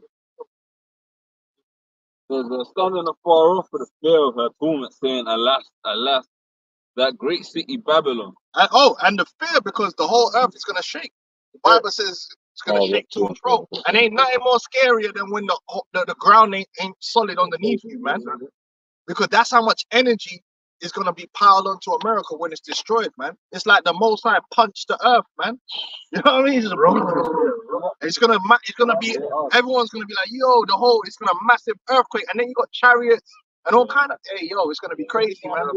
Explosions and shit. Volcanoes erupting. Yeah. Oh, Yellowstone. Tsunamis happening. Yeah. Exactly. That's gonna happen. Yeah. Yeah. Without anger of the rivers and the earth itself, when you go to fundamental chariots. It's gonna be violent. It's gonna be violent, man. They're gonna be going about their business and all that, not expecting it. Just like yesterday with no one was expecting a Richter scale earthquake to hit America, especially New York, the Big Apple, because that never happens. That ain't happened since the 80s. They said some shit like that. So when it happens all of a sudden, people are gonna be bugging the fuck out. But then there's gonna be no salvation for you either. The only ones that's gonna be saved is the elect. Everyone else is dead Or enslaved. Yeah. You're outside of America, you're going into captivity, man, under the Israelites. Right. Righteousness. It's gonna be a righteous thing. And we hope both that, man. I hope we take the place.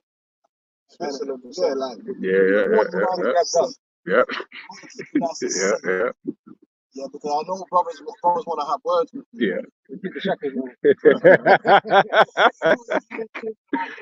When them men are blowing up these aid workers and that vocab ain't saying nothing. Man's quiet as a church man. See what's going on, That's a hypocrite, right? But he following the Israelites around like a bitch, like a groupie, just following us around, like turning up to man's Passover with cameras and that, man. Why don't you go down? Why don't you go over and help Christian brethren that live in Palestine, man, and help them out? Because they're getting killed right now by a bunch of so-called Israelites that say they have claim to the land. Didn't they like destroy some of the oldest churches in this thing? He never said anything. So-called Negro, man. You don't want us to elevate, but that's all right because you can't stop this, man. You're just like you're doing a barbecue, man, and this is just fly buzzing around, just buzzing around. We ain't doing nothing, man. You ain't gonna stop this beat, man. It's gonna be you ain't stopping nothing. You're insignificant. Standing afar off for the fear of her torment, saying, Alas, alas, that great city Babylon, that mighty city, for in 1 hour is thy judgment come, and the merchants of the earth shall. And he said, mighty city. Why? Because America, listen, a lot of men don't really understand the power of the American military, man. American military is no joke, man. Yeah, we can all joke, oh, there's faggots and all that, but the faggots will kill you, man. Like, you know what I'm saying? Like, the American military is 1 versus 1.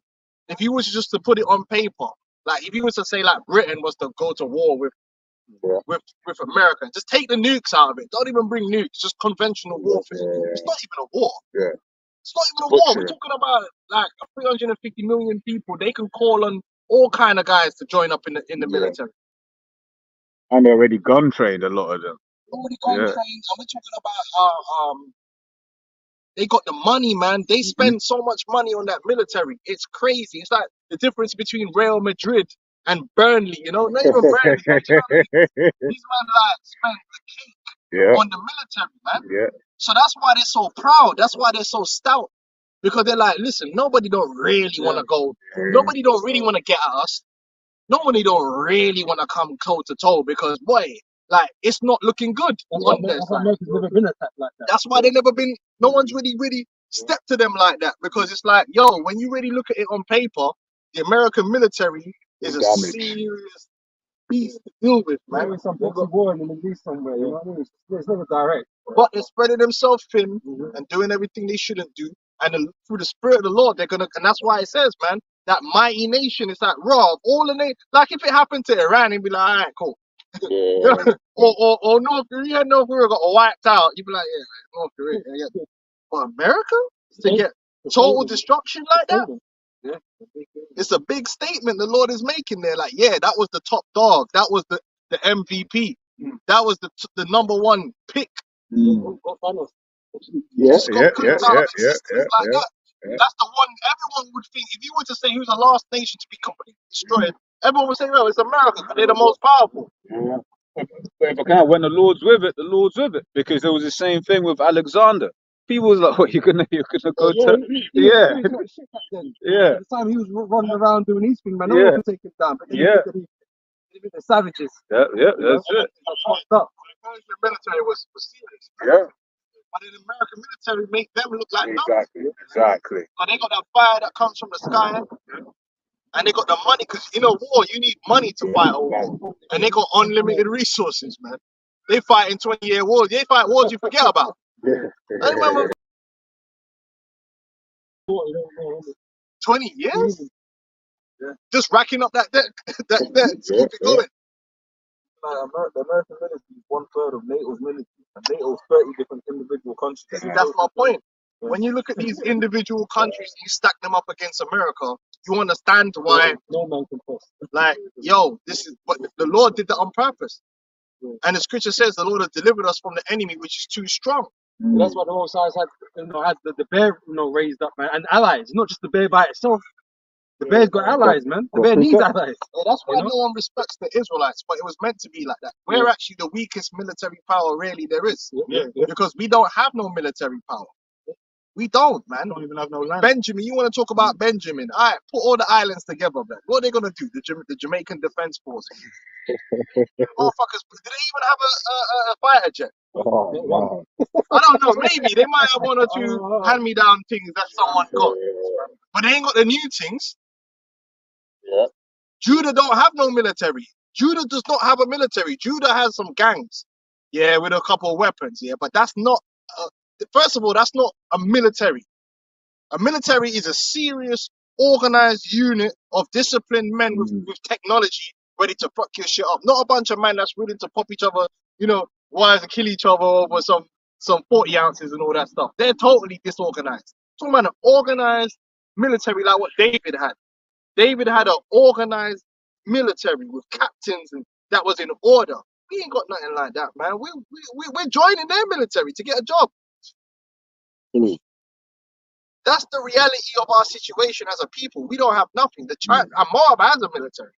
That's his. With weapons and destroyers. What we got? Jay-Z got Puff Daddy got a private jet. Yeah. But does he have a fighter jet? Yeah. How's he fueling it? He has to go to Esau to fuel that shit. Yeah, when you got a military, your own resources. Yeah. The military has their own shit.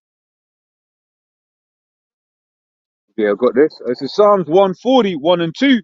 Deliver me, O Yahweh, from the evil man. Preserve me from the violent man, which imagine mischiefs in their heart. Continually are they gathered together for war. That's and that's why we need to have a shine. That's why our deliverance isn't based upon carnal things. The Lord didn't have us raise up as a physical army with weapons to fight the enemy. No. We're a spiritual army, and he is going to defeat our enemy for us, which requires faith. Because according to carnality, there ain't no winning for us. There's only like hoping you could serve whoever does win, because we ain't got no dog in the fight. If World War III was to happen, whose side you want? Russia? China? Niggas ain't got no side. Whoever wins that war, you're a vassal to. You want to talk about Nigeria and them. Nigeria ain't got no power. Nigeria is going to be under whoever would win. They themselves are not going to win and start telling man what to do. But guess what? Yahweh Shai is going to come, it says in the scriptures, Isaiah 34, and destroy the armies of these nations, and we're going to command them. Not because we invested in AR-15s and all these foolishness, because we invested in the spirit and received power from on high. Spiritual power.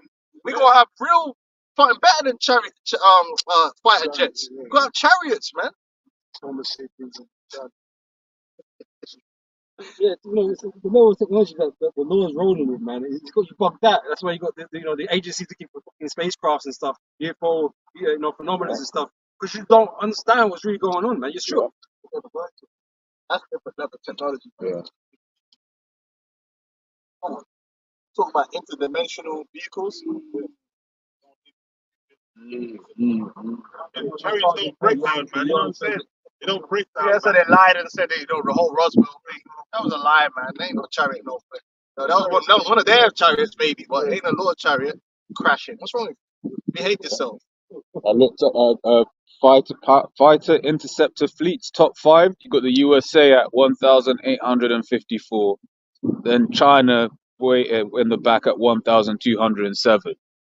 And then yeah.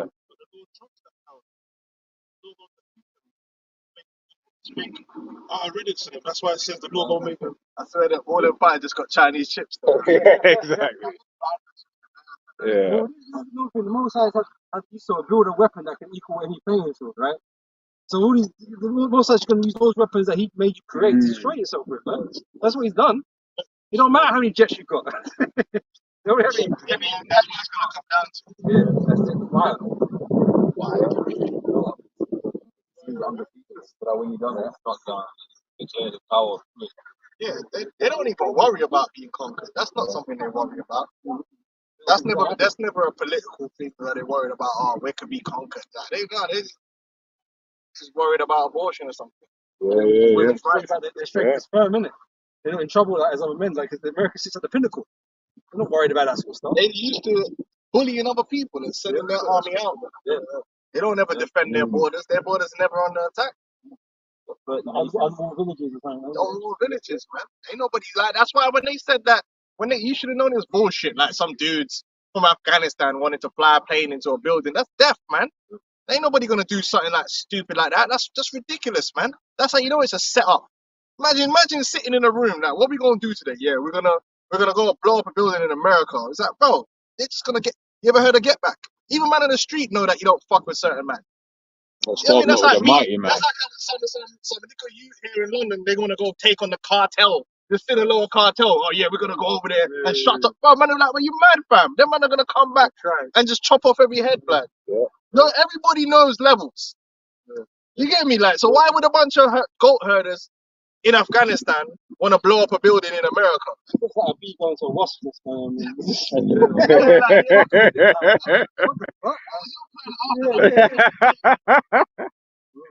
King Jong-un is going to launch weapons on America. Huh? Bro, Yeah. can you imagine that conversation? Yeah. You know what? Today I just feel like launching missiles on America. Yeah, that's the day you just want everyone to die in your country. Yeah. Yeah, like why would you do like that's suicidal? No one is suicidal like that. Like, come on. No, it's asinine, man. It's asinine, and they had people believe, Saddam Hussein is gonna launch missiles from Iraq on Britain and America. Like what? Like I was over there in Iraq. Like wait, no. Does it make sense? And he actually shot people on this. And he's got long-range missiles that he's gonna launch on Britain. WMD is gas. No, WMD is the acronym. Yeah. That's like back in the day, just rolling up and slapping Mike Tyson. You know what I mean? Like, why would you do this, man? The combination that's coming back your way, you ain't gonna survive. Smart. But that shows you the average citizen in the West doesn't even think straight. They don't understand real life. There's no way Saddam Hussein would have sat with his generals and they would have okayed that shit. Yeah. Let's just launch some weapons on London. That'll work out fine for us, won't it? We can just laugh at them. No, bro, they're gonna come with unlimited resources and fuck your shit up, right? And all that partying you're doing in the concubines will be over. Remember, we're living good, man. They don't know what. They'll fucking shit up, man. Your party's done. Revelation 6:4.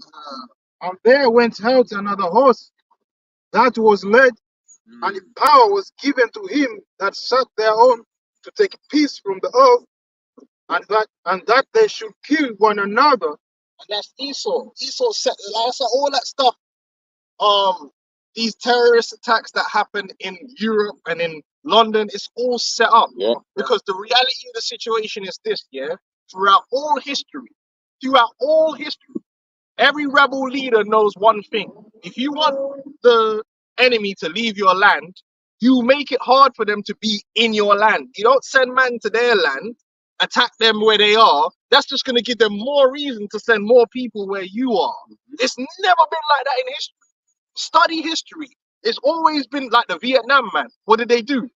Guerrilla warfare tactics. You make it extremely costly for the occupying force to occupy, so that back home they're thinking, well, why are we over there? It's not worth it. Come home. What you don't do is go over there and blow up some children and give a reason to send more people. No one does that. So every time you see one of these so-called terrorist attacks, just know that if they're saying it's them people over there doing it, that's a lie. It's them. They're doing it because they want to incite the people to give them reason to continue doing what they're doing over there. Because that's not how counter-insurgency works. You don't put time and effort and resources into attacking someone on their home turf. That's retarded. You attack them in your home at your base and you make it difficult. Little bombs here and there. You make it different. You defend your territory. You destroy their resources. You make them constantly have to rebuild. And then after a while, they'll be like, "Rah, we're spending so much money occupying this place, and we're sending home dead bodies." They lose political. That's what the reality of. But when you're a geopolitical GMS member like myself, you understand these things. You understand how the real world works, and then you look at this shit and be like, "Bro, who's blowing up a plane for? That's fake. Blow up the airport. Why would you blow up the plane? That just takes so long to go through that process."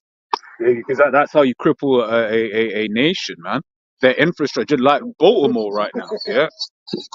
Yeah. And you think to myself, I wish I'm not, but common sense will tell you. Why would I go through 10 different layers of security to go on a plane when the airport's wide open? Yeah.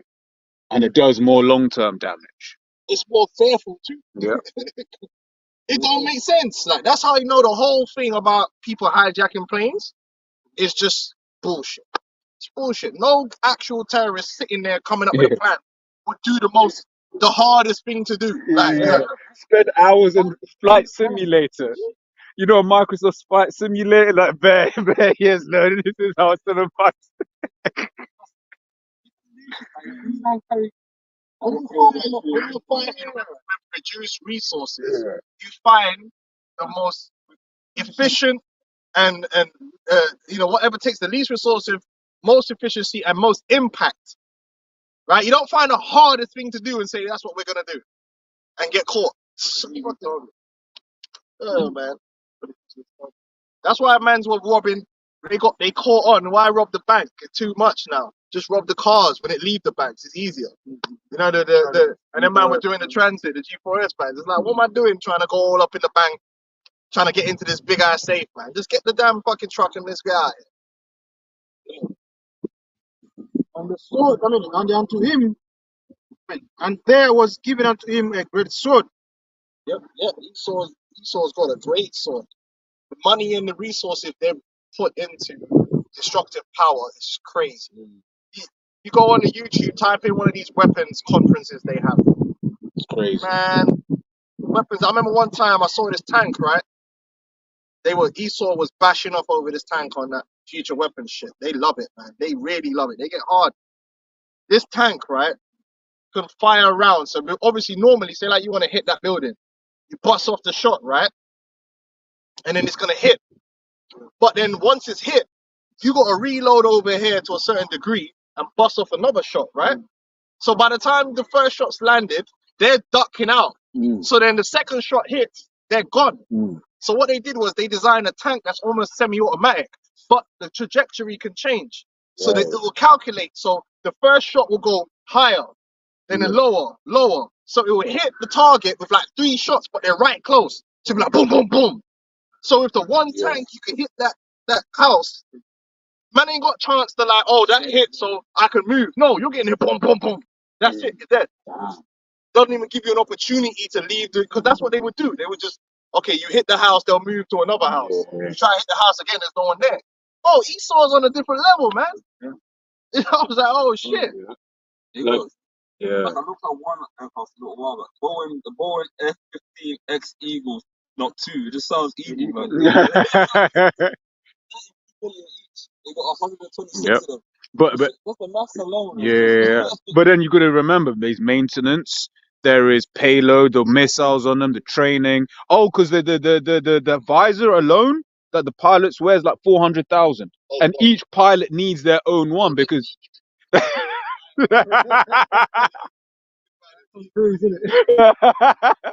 Yeah, because it has to be like molded to your face, right? So each one of those helmets is 400 grand. Yeah, I believe so. Actually, yeah.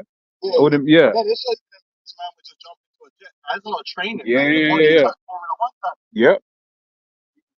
The G's, yep. And then the fuel. Yeah, let's not get started about the fuel. You know. It's funny because yeah. Yeah, no, I'm laughing because I believe that woman's broke over there can't drive because the electric car batteries run out. And yeah. Oh shit. Oh yeah, because I think the handles open when you got battery or some dumb shit like that. Yeah, go old school. No,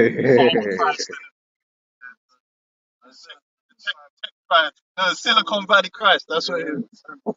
Silicon Christ. It says there's an info on it. The Boeing F-15X Eagle 2 is an American all-weather multi-role strike fighter derived from the McDonnell Douglas F-15 E-Strike Eagle. So that's an even older jet that costs in the millions as well that they developed. Yeah, that's the one they'll sell to that. Yeah.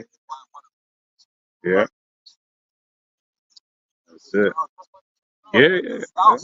That's why when Trump, he's like, yo, he get up there with these, because at the end of the day, he know he's on more badness. Like France and them man ain't on the same level of badness. America's got the, they got that big hammer, the hammer in the earth. Yeah. But that's all good because that means when the Lord dispatches them, it gives more glory to the Heavenly Father, man. You know? So Jeremiah 50 and 22. Sound of battle is in the land and of a great destruction. How is the hammer of the whole earth cut asunder and broken? How has Babylon become a desolation among the nations? Oh. And it's all poetic justice because they're the first nation to introduce these Christians this weapon that's so massively destructive, man. Like, forget the fruit. In the law it said don't cut down the fruit trees. Bro, this weapon fucking just violates everything. Like, what the fuck are you doing, man? Like, why did they just dropped a fucking atom bomb on the Japanese one, bombed them into anime, man. Them man are just nice people now, man. They went from docile now. Yeah. I remember watching the Oppenheimer movie, right? Going into all that. They gave them an unlimited budget to develop this thing. Because all they were concerned about is beating the Germans. That's what they were concerned about. So they didn't give us how much it costs or what destruction. Yeah. Well, yeah. Well, I'm bad with names, but that's what one of the things that elders said. Right, it's like, wait, they use that war with Germany. Why are you dropping it on Japan? Yeah, I know, yeah. But the war is over. Yeah. The war is over. Yeah. Yeah. Because they owned a lot of, they wanted to retain a lot of the German infrastructure. Devils, man. Yeah. Devils, man. And when they interviewed the devil that dropped the bomb, he said he'd do it again. Yeah, he said he fought it. And then he tried saying, oh, well, they make this excuse, well, they ended the war early, that saved lives. No, it didn't. The Japanese had already surrendered. They just didn't want to do it on conditions. Yeah. And I did a video on it a while back, basically how then the president at the time and how they went into Japan afterwards and didn't make the emperor stand down, which was a very important thing for them to get the Japanese people on board to the transition. Exactly, yeah. what the fuck? I didn't know they did that. Yeah. So that's what the Japanese wanted to do. They said, listen, we'll stand down, but you know what I mean? Yeah. Esau, man. But he just wanted to test that weapon. Yeah. He just wanted to show the world, listen, we have this weapon, so be scared. Yeah. But these are the good Christians. And he just did it twice. Yeah. Few days, Because it wasn't the same day, was it? It was different few days. days, yeah. I mean, that one wasn't enough. Yeah. That shit still got squid fucking youths getting born to this very day. Fucked up. I would say same with in Vietnam with the Agent Orange, yeah. Napalm, yeah. Yeah. Devil. Like, they really have to let that go to the front. Yeah. The beautiful thing is they were the first nation to open that box, to open that weapon, and they're gonna be the last nation that those weapons were used on. So it's poetic. The wicked is snared by the working of their own hands. They're the one that introduced this weapon into the theater of war, and it's gonna come back on them in its prophetic. So that's beautiful. The Lord is poetic with it. You know what I mean? The ah and the tha with it. That's it. Jeremiah 50:24. I have laid a snare for thee, and thou art also taken, O Babylon, and thou was not aware. Thou art found and also caught. Yeah, they don't really know, man. Listen, these American generals and that, they don't understand what's coming to America. Yeah. They understand the dangers, but they don't know that it's gonna happen. If they did, they'll leave. Imminent as well. They'd leave. You just fuck that, man. I'm out, man. Imminent danger. They don't understand what the future of America really is, because it's so like what we're talking about ain't just one nuke. Like Japan even survived because it was like one little. Which these nukes they got now are stronger. They're like they're a lot stronger than them atom bombs they had before. But they was alright. They still there. They're still making anime. They're eating sushi. You know what I'm saying? They're doing well in the World Cup and that. I mean, they ain't got no heart. They can't take penalties. They ain't got no heart. They were the worst penalties I've ever seen. I'm good. Yeah, they buckle under pressure. Bro. But they buckle under the pressure. Like maybe it's that, you know, trauma. Yeah. But they're all right. But what we're talking about is complete destruction. Japan wasn't completely, you know. And that was once a proud nation, bro. You know what I mean? Like, you know, samurai and thing, honor. But now they will wear suits. Yeah, You know? yeah. Now they're messed up. So they can't see this destruction that's coming. You remember the first time I went to America, when we was driving from the airport, man, I remember looking out the window and then I was just like, right, the Lord's gonna burn all this. Like it was just like I was thinking about it, like the scripture says this whole place is gonna burn. America's not small. That's amazing. That's like, bro, there's parts in America, bro, people don't even realize, blood. Montana, there's states in America that is not even populated. Yeah. It's just fucking fields and fucking like you got places like Montana, mountains and bro, it's a massive piece of fucking land. 50 states, every state's like a different country, like just all different vibrations. Some of them states are just cornfields, straight. Bro, it's just fucking cornfields, cornfields out far as y'all can see, man. There ain't that much population there. It's not everywhere is like New York City. It's a lot of land, man, to be just completely wiped out like that. Terrible. Present destruction. Swept. Yeah. Hey, boy. But that's why I always liked you know the film The Knowing, isn't it? Yeah. At the end, the fire just runs through everything, like just takes that. Yeah, bro. That's fucking happen, man. That's why everyone's going to be astonished, man. It's like unfathomable to think that a whole landmass like that can be set on good fire. word. It's unfathomable. It's unfathomable, It's reality. For sure. The way we talk about Egypt now, like in comparison, when people talk about what the Lord did to America, like it's gonna be. Oh, it's serious business, Yeah. you know. But it needs it. It needs it, man, because them man are playing games with the Most High, man. Playing games with His Son. Disrespectful, extremely disrespectful. So they have to learn. Yo, like you got to fear the Most High. Don't disrespect the king. Yeah. Even by comparison, when we came out of Egypt and Joshua was leading us to beat those heathen, there were nations that even said, like, even away from Rahab and that came and just said, yo, we just want to be at peace with you. We want to be subjugated because they heard the judgment. Yeah, that's what's going to put these part of what's going to put these nations in line, man. They're going to listen. Anybody want to end up like that? What did they get for it? Like I said, what is the legacy? What did you get out of it? All that, what you were doing, it ain't even long, man. America's been like 200 years old. It's 200, what, 200 years old? There's paintings older than America, man. There's like, This is what I mentioned, but we look at the empire that came before. They're all greater than America, really. yeah, They all last a lot longer than America. America ain't been nowhere America for that doesn't long. last long, man. It's a blip Because in peak history. wickedness, isn't it? It can't last. Yeah, yeah. Time It's burning out short quick. it down. You got to short it down, man. Just a short You know what I'm season. saying? Yeah, that's it. That's Just it. a short season. That's it. It's a blip in the timeline, man. Can I bring this up? Jeremiah 16 and 14. Therefore, behold, the days come, saith the Lord, they shall no more be said, the Lord liveth that brought up the children of Israel out of the land of Egypt.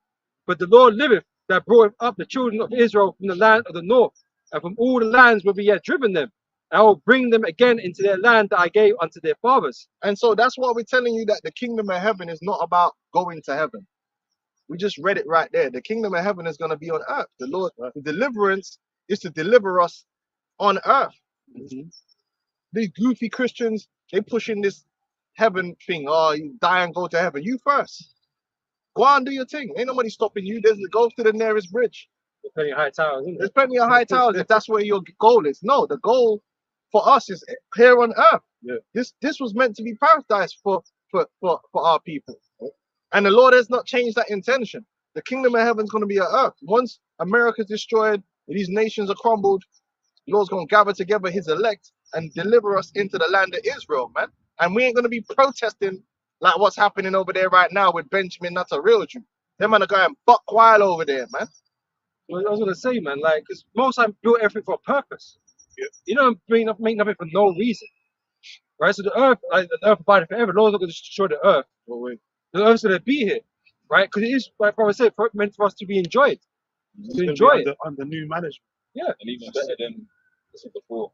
Because what would be the point of just having this earth to, for this wickedness, and then it's just gonna get rid of it, or The Lord made we're the just gonna earth go to be to heaven. inhabited.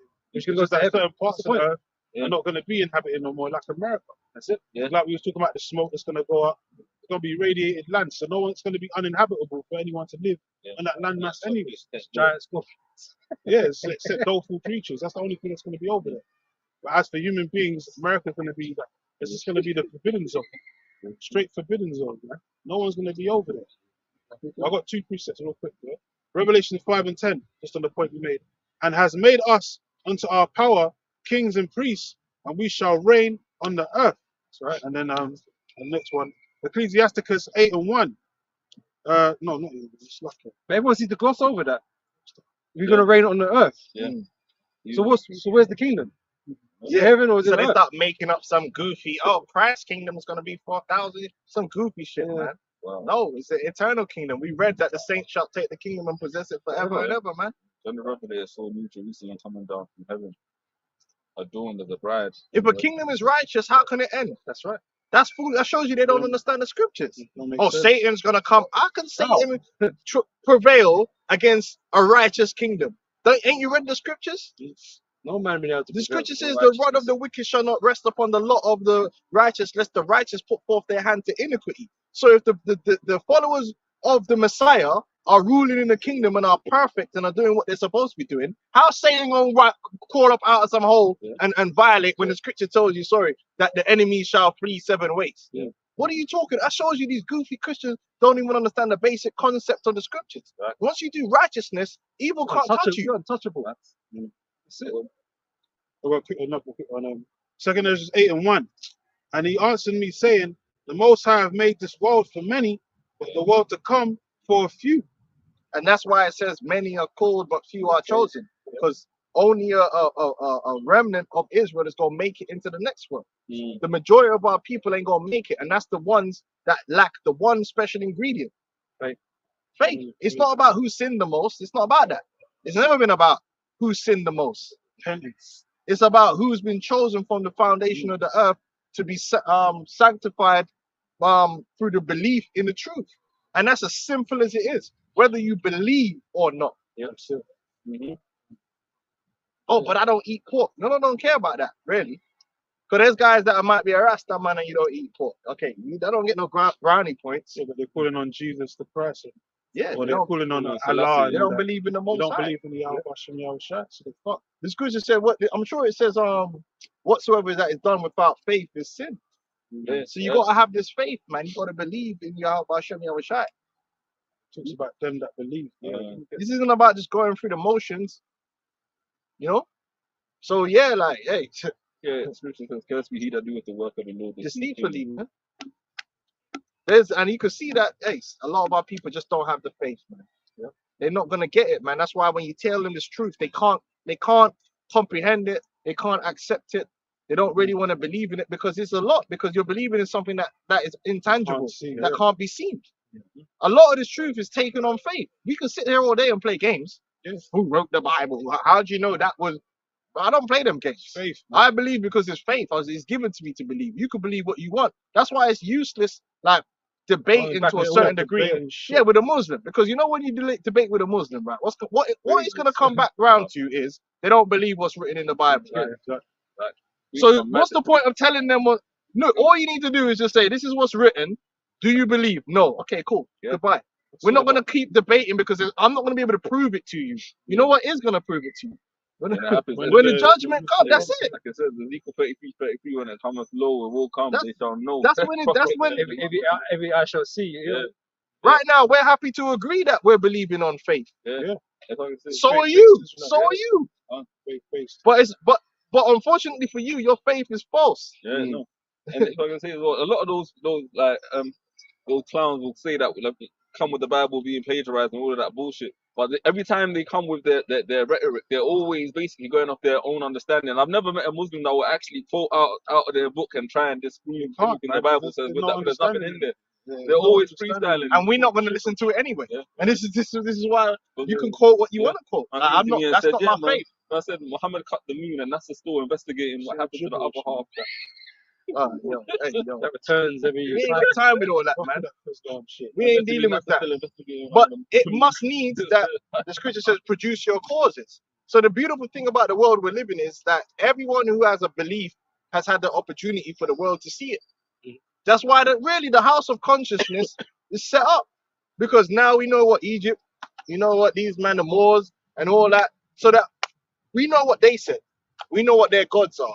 When the Lord does what he does, they also know what we said in the spirit.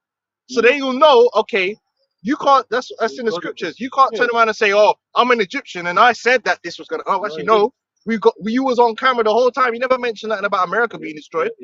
You never brought out no prophecies like that. It was the Hebrew Israelites. You stood on this particular thing. We stood on this particular thing. That's it. So that's really what it was all about. The whole debates between this, that, and the other, and the fact that we push things out. It must needs be so that when it comes to pass, you can't say, "Oh yeah, we came up with that." No, you didn't. You weren't teaching about the mark of the beast. Exactly. I was about to say that, because when that comes to pass, a lot of people are going to be bugging out. But then you're going to go back to see who was talking about the mark of the beast being the RFID hit, and what they're name. They're going to have to come give it up to Great Millstone, man. And more importantly, Yahweh B'Shem Yahushai, because that's why it's important that we teach in those names, so that the name is attached to the doctrine.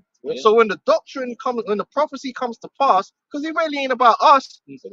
That's why that's why they're gonna be glorified, man. Because they're gonna know, okay, well, it's their God that did this. Because if we come and just say God, oh God, God said this, God said that, then next man can come and go, it was my God. That man said God, it was my God. Like, God, it was that's why even when these Muslims come up, we say, what's the name of your God, man? And they don't know. And then they might say, oh, he's got 99 names. Yeah, but it's not Yahweh, it's not Yahweh. So that straight away, we're not the same. We got the name separates. That's funny. They got 99 names, but Yahweh's not one of them. It's not. So, and that proves that proves that that's not nothing to do. That's the end of the debate. Oh, brother, we got the same. No. What's the name? Yeah, who you come in the name of? It's that's not why the same. Things are written for aforetime for our learning. Like in the time of Elijah, all the different prophets, when they wanted to test the barriers with the other nations, and they say, oh yeah, but my God did this, we'll build a pillar here, you build a pillar there, we'll set the fire. I'll call upon my Lord whose fire is going to come first. And there was always declaration that Yahweh was the power, man. There is no other gods, man. Yahweh B'Shem Yahushai, that's it. There is no other powers in the earth, man. And that's what these other nations are going to come to realize. The scriptures say, blessed is he that cometh in the name of the Lord, right? So you, like you said, you have to be under that under that Yeah, vibration to yeah, be become the So name of God. anyone that's saying you could call the Most High any name, you Yeah, gotta no, run away from that guy can't do because that guy doesn't understand the assignment. Yeah. In fact, that's in is it Isaiah 40 or 41 where it says that, man? About I just had a Isaiah brain freeze. 40. I think it's 40 or 41 where it speaks about that, man, because it's like it's important that the Lord's name So, get that glory. And yeah. when Moses went before Pharaoh, he said the name of the Most High. Right. The nations have to know the name. That's how they found out. How did they know the name? You said it earlier. Yeah. How did they know? Because the report came. Yeah, it was Yahweh that did this. Moses declared that name so that when the Lord did what he did, he got the glory. Now, if he just said some arbitrary, it was just the Lord or it was God, man would be like, which God? It could be any God. Next man taking credit. But when you put the name in there, then the Lord can get the. It's like crediting. Yeah, You know, the in accreditation, Spotify, man got the accreditation. Yeah. You gotta put the name. You can't just say producer. Yeah, Hey, the otherwise next someone man will else say, can oh come and yeah, claim, it was me. claim the rights. Nah, you gotta put the name on it. It's very important. Oh, the name don't matter. You can say any name. Yo Plate Yoga. What the fuck, man? So the America gets destroyed, and it was Yo Plate Yoga. Or What? Mr. Blobby. You know, What's you guys going on? are enough. And that just shows you you're the enemies of the cross, basically. You ain't really the followers of Yahweh. You know, when you're a herald is gonna declare the name of his master, man. Exactly. When you go before your master, you must declare his name, man. Yeah. I come in the name of, Exactly. so that man know that. That's what it's about. Hey, IUIC, they got a lot to pay for, man. Yeah. They're glorifying Nathaniel, they're glorifying him, but then they're teaching that the name don't matter. That's crazy, man. Yeah. We're gonna see when You ain't Jacob gonna go trouble no comes. deeper than that. Yeah, when Jacob trouble hits, we're gonna see if the name don't matter or not. You guys gonna be The scripture said the screwed. name of the Lord is a strong tower. Exactly. The righteous runneth into it and are saved, man. We're gonna see. The name, even the Lord said, Yahweh Shai said, the Lord Father glorify thy name. And then the Lord said, yeah, I've glorified it and shall glorify it again. But the name don't matter. Yahweh Shai himself said, glorify your All name. the time. What's going on? All the time.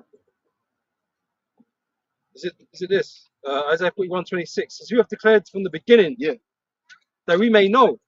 Yeah, there ain't no power that could. You see the scriptures, man? The prophecies. The Lord's always been dealing out prophecies. The Lord is the Lord of prophecy because guess what? Only the Most High has that power. These idols don't have the power of prophecy.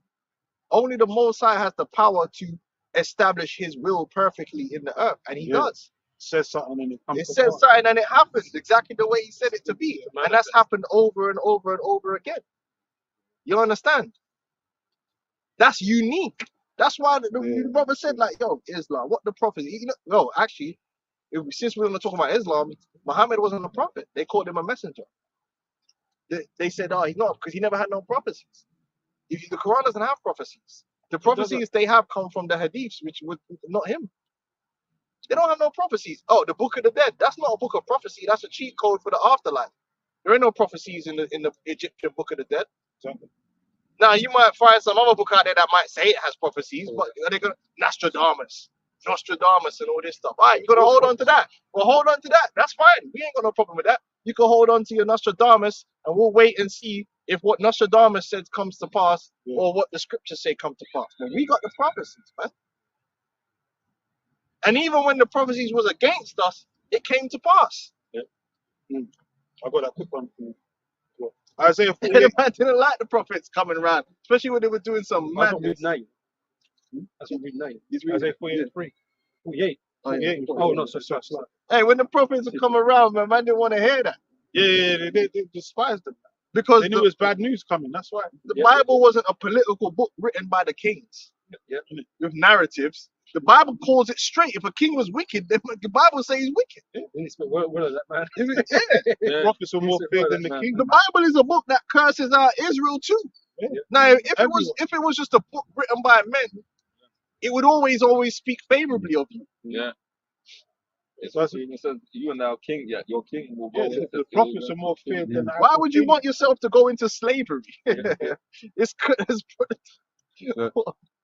Hey, come on, man. That's how you know that the word of the Most High is legit, man. Because legit. it's It's got the integrity, man. It's Isaiah 48:3. I have declared the former things from the beginning, and they went forth out of my mouth. And I shewed them, I did them suddenly, and they came to pass. That's right. The Most High is the one that. So before America gets destroyed, the Lord's already spoken it. The mark of the beast, the Lord already spoke it. All these things have already been spoken. The deliverance of Israel. It's got to manifest. Esau going into slavery. Who else is teaching that? Let me ask you that. Who else is teaching that Esau, Edom, the so-called white man, is going into slavery?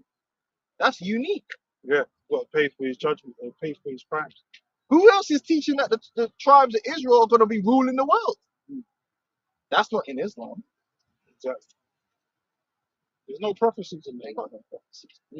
If they do, all right, well, they might find one. Yeah, but it ain't going to come to pass. You might as well be Harry Potter, man. That's called a false prophecy. Jeremiah 28 verse 8 says, the prophets that have been before me and before thee of old Which were all prophesied. Israelites, by the way.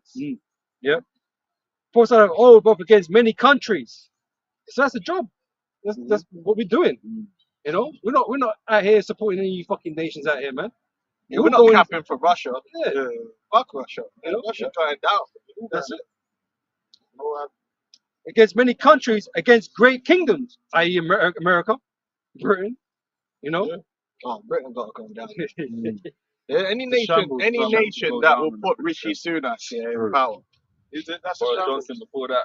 Boris Johnson. Bro, the prime ministers we've had in the last, it's the madness, man. And then you got Biden in America. It's terrible right now. When it was Boris and Trump, it was like honestly, it was like it's comical, Craig twins type of setup. And that dude Boris, man. I don't know, man. How that dude working witchcraft because he does a good job of appearing to be a bumbling idiot. I know he's not. He's an Eton boy, so he's not a fucking idiot. But he does a good job of being that role, and then to get away with bullshit. He got caught and he was like, "Yeah, man, that's the 4,000 WhatsApps on my phone." Freeman, isn't it? Oh yeah. Yeah, they just put his ass in jail as well. 25. Yeah, that's crazy. Hard, man. Yeah, this is against many countries, against great kingdoms of war. Isn't that what we're saying? There's a World War III to come. Wow. Right? And America's gonna be destroyed out of all of that. And them gutter. I just did the algo update the other night, man. This guy Benjamin Nutter, he's on some serious pressure over there. So he needs a crisis. So that thing is another one, That thing is cooking up nicely over there. It's seasoning up and listen, you know when you put that thing in that slow burn, and that meat is getting succulent. That's what's happening over there right now. There's a pressure cooker make the best oxtail. The pressure cooker is the pressure cooker. When you put the oxtail in the pressure, like the Dutch pot, honestly, but the pressure cooker make the meat soft and quicker. Quicker, bro, pressure cooker is the best thing if you want to make that meat soft. You cook that thing nice, blood. Yeah, that's what that place is over there because he's getting pressure from within and pressure from without because a lot of the governments now turning against him. Even in the UK now, Labour is starting to turn against Israel. There's a lot of governments now that are like, yo, man, you're doing too much. It's hard for us to fucking justify the shit that you're doing, man. Chill. And then man, like, fuck you, figure it out. So now they're starting to flip on, man. That's why Scripture said they're going to be the most despised. Yeah, at least it's not to draw them out. So they're going to draw them out. They're threatening Iran. They just blew up a fucking embassy. That's madness. And they're on alert right now because they're saying the Iran's going to attack them. And listen, even in John Wick, man, when you're in the Continental, blood, you gotta hold it down. That's what it's there for. You see what happened in John Wick? International law. You see what happened in John Wick when man started killing people in the Continental. Hey, this guy is crazy. These people are doing it, but they're trying to provoke the Iranians so they can do the same thing about October. See. Don't be surprised if in the future they do a massive false flag attack on themselves. See, they said they were gonna, them did it and then they have a bunch of babies beheaded and all this, But we're not saying it's gonna happen tomorrow. But the situation is set, so you gotta keep. And there's a lot of elections coming up this year too.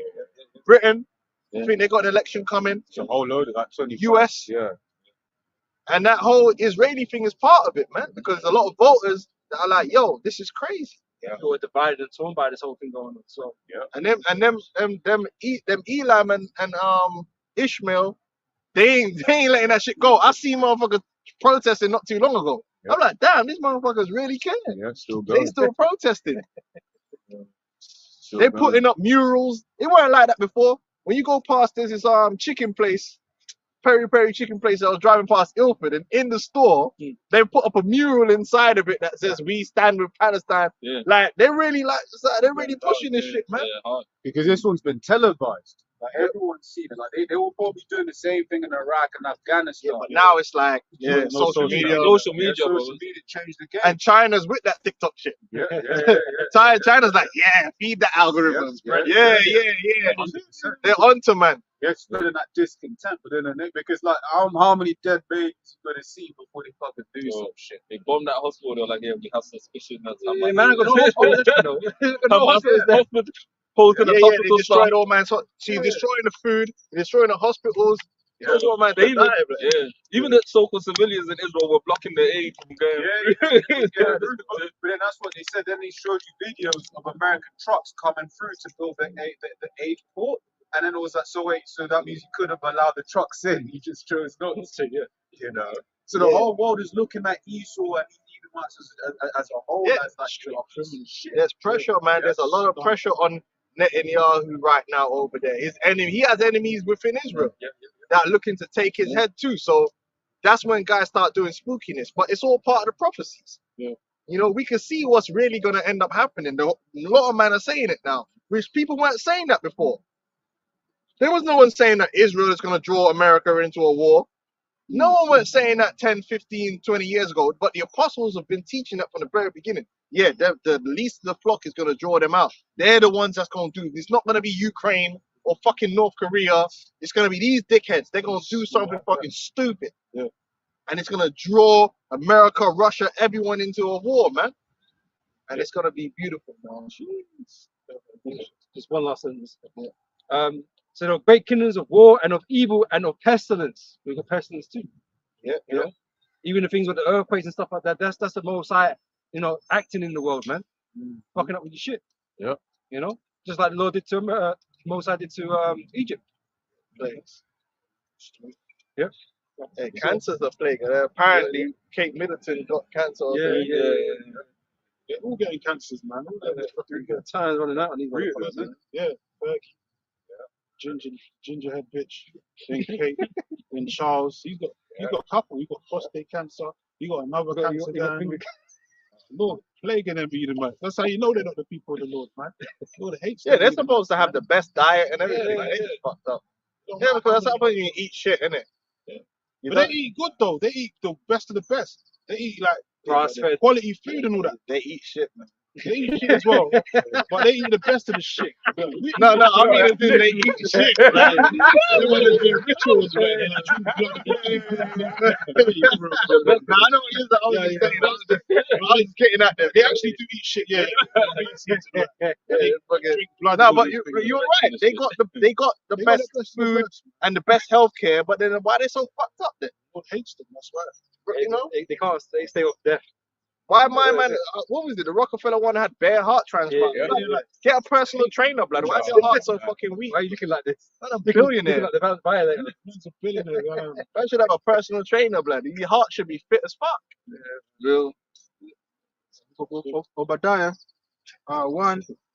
The vision of Obadiah, thus said the Lord power concerning Edom. We have heard a rumor from the Lord, and an ambassador is sent among the heathen. Arise ye, and let us rise up against her in battle. And that's what ultimately is going to happen, man. The Lord is going to put the spirit on the global south to get the courage to group together to come up against America with their big daddy Russia on their side. You know, you got the big ones that's going to lead the way, and the rest of the little ones are going to say, yo, okay, fuck it, we might have a chance here. Yeah, You got my yeah, side. yeah. Yeah, you got to pick a side, and they might, then a Yeah. lot of them, they'll rather ride, with Russia and them Yeah. because of the abuse that they've taken from Yeah. America and their allies. Mhm. Because America and their closest allies have violated the global south. It's not just America, France, Germany. They man violate They've each other. been violating, man. Italy. Yeah. No one, they're not friends to nobody, man. All their old colonies hate them. Yeah. With good reason. You had the Except Jamaica. the NATO commander or something was saying that we need to prepare for war. Like, so this is Yeah. something that's being spoken about a lot. But when did it really start? Oh, the prophets. We were speaking about these things. It was in the apostles, right? But now it's a common thing that's being spoken about now, that we have to prepare for a war. Otherwise, we're not gonna survive this war. Because Britain are behind. They're fucking lacking. All these nations are fucking lacking, man. That's why Trump was getting on them, man. He needs to put more money in. Yeah. They're not ready for war, but they're gonna have to be.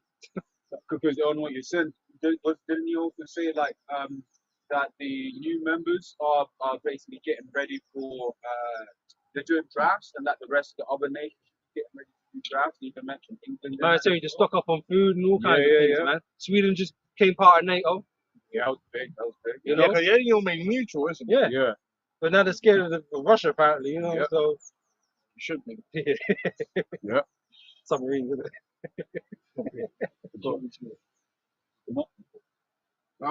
Behold, I have made thee small among the heathen. Thou art great despised. Right, despite they look down upon. You know, they're beginning with Esau, Edom, beginning with America. People don't look up to them. Like they've lost the respect of the people because they're dickheads. That's just how you gotta put it, man.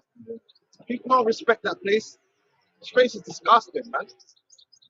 They Guys can't like respect the Benjamin, people. guys like Benjamin are making it worse. Yeah, like how you gonna? They despise them guys. Yeah, they're the most despised. I mean, Kanye was right.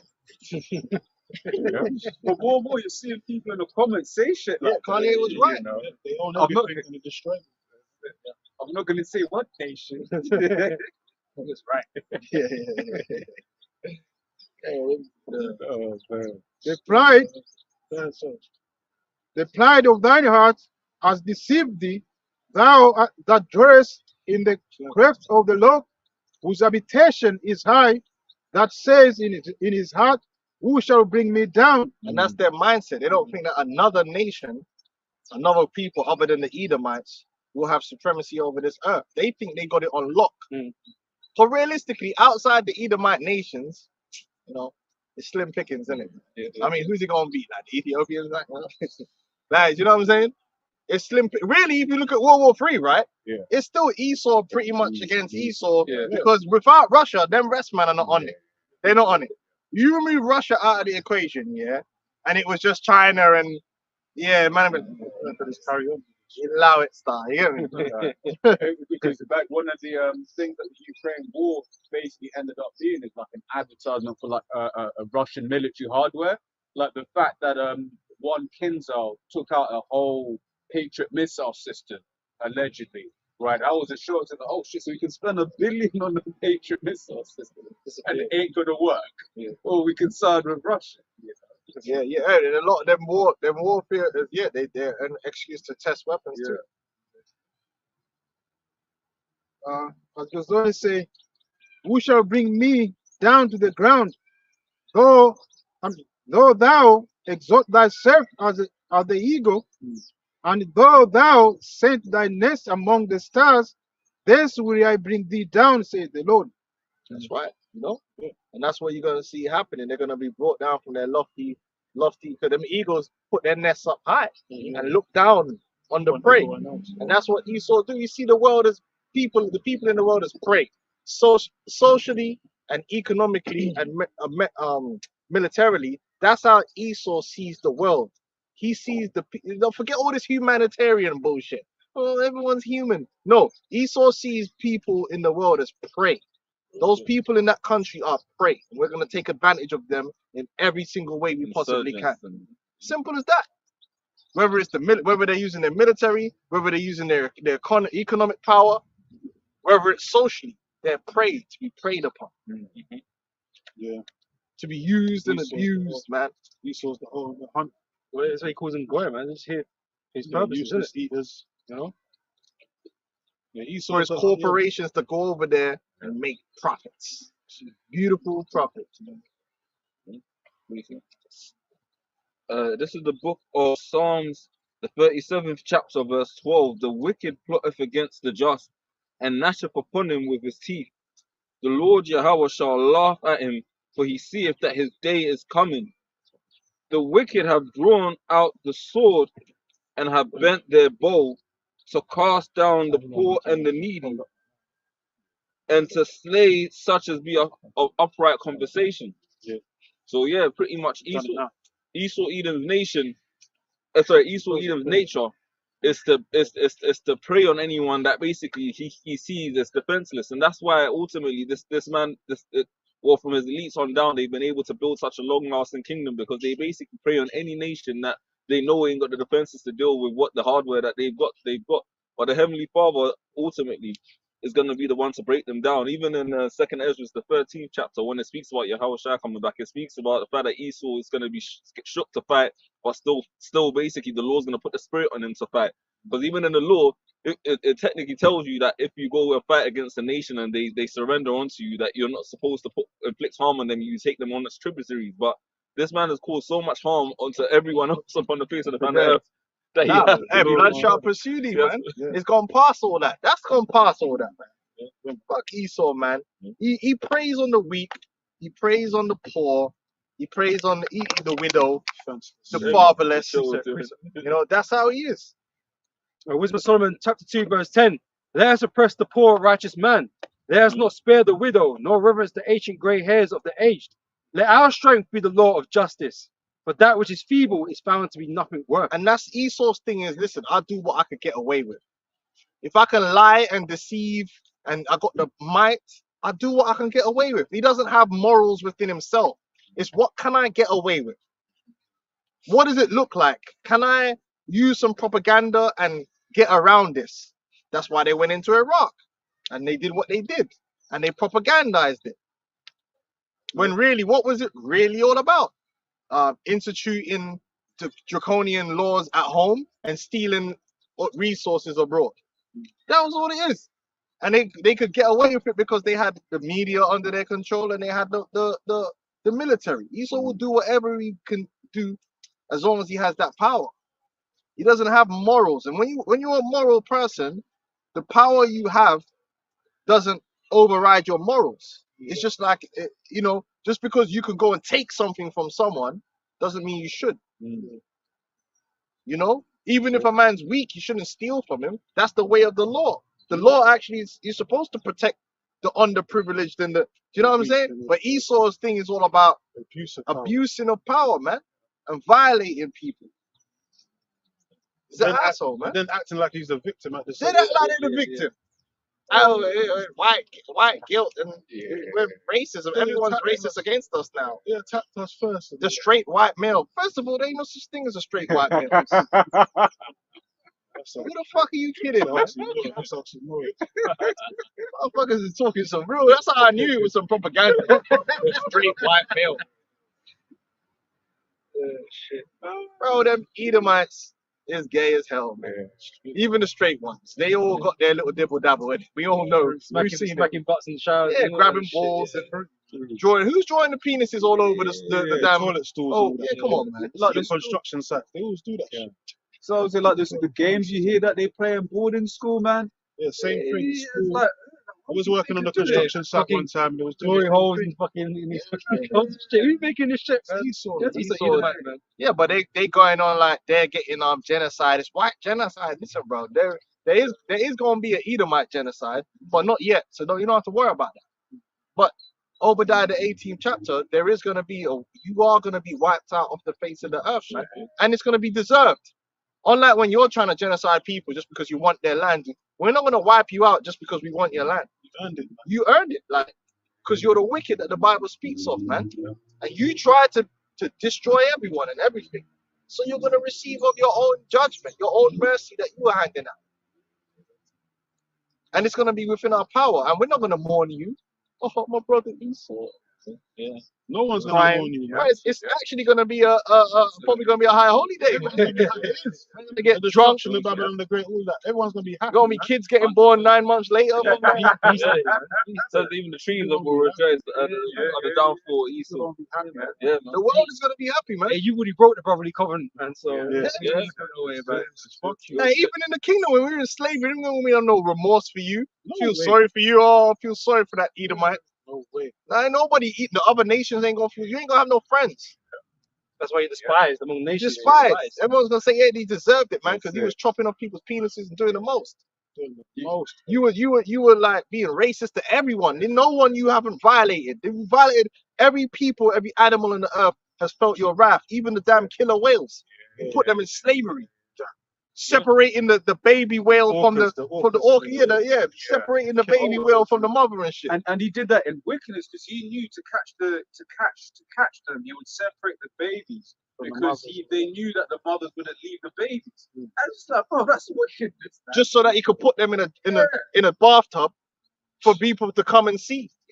And he got all this money. He could have done it different, man. Yeah. See, why don't you go set up where you could go see them in the ocean? Exactly. Nah. That blackfish thing shows you everything you need to know about Esau Edom, man. Yeah. You know? But that's Esau for you. But anyway, Last precept. yeah. Last precept. It's the book of Ecclesiasticus 10 and 8.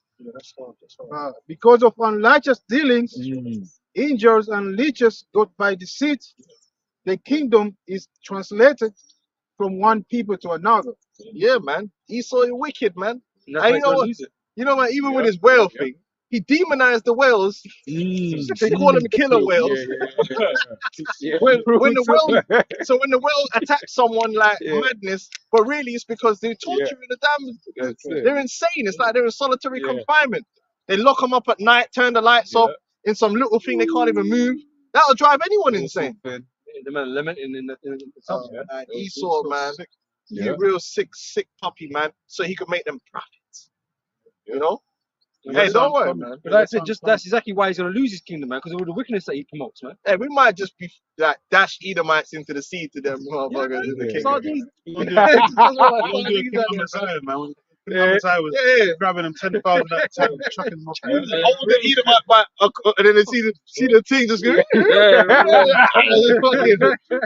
bite his fucking head off, man. His torso just get ripped. You know when Jake back on the boats, man, they used to make him walk the plank and shit. Yeah, walk the plank, man. Just fuck off, man. You know what I mean? Revenge is sweet, man. Check that balance out.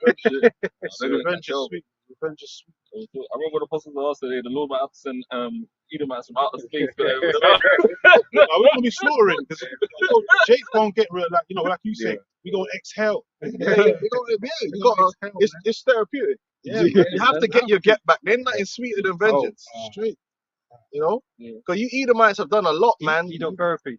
Yeah, man. We got a lot of bent And then they're going to get that thermotherapy. we got a lot of bent up anger from 400 years of slavery. And that chip, they told, oh, you black people got a chip on you. You damn right we got a chip on our shoulder. Big chip. Got something.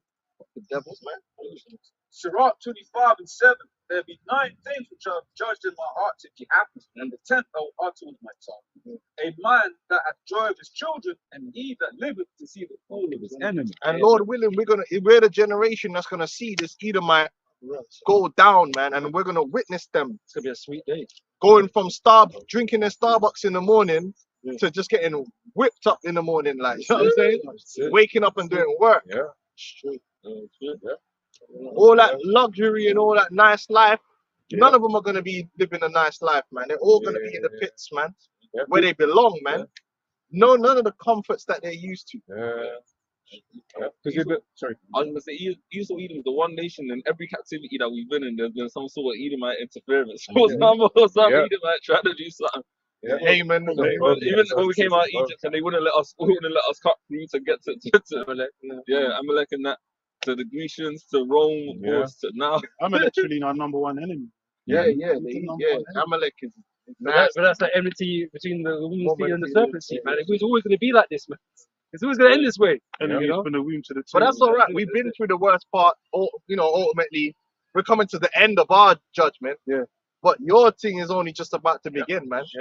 You know. So yeah. Yeah, close it. And with that, you know, say Kal Allah, Halal, Yahweh, Yahweh, Hashem, Hashem, Yahweh Yahushua, Shai, Hashem, Baruch Barakadah. Dash, and double honors to the apostles Double and honors. elders of the Great Millstone.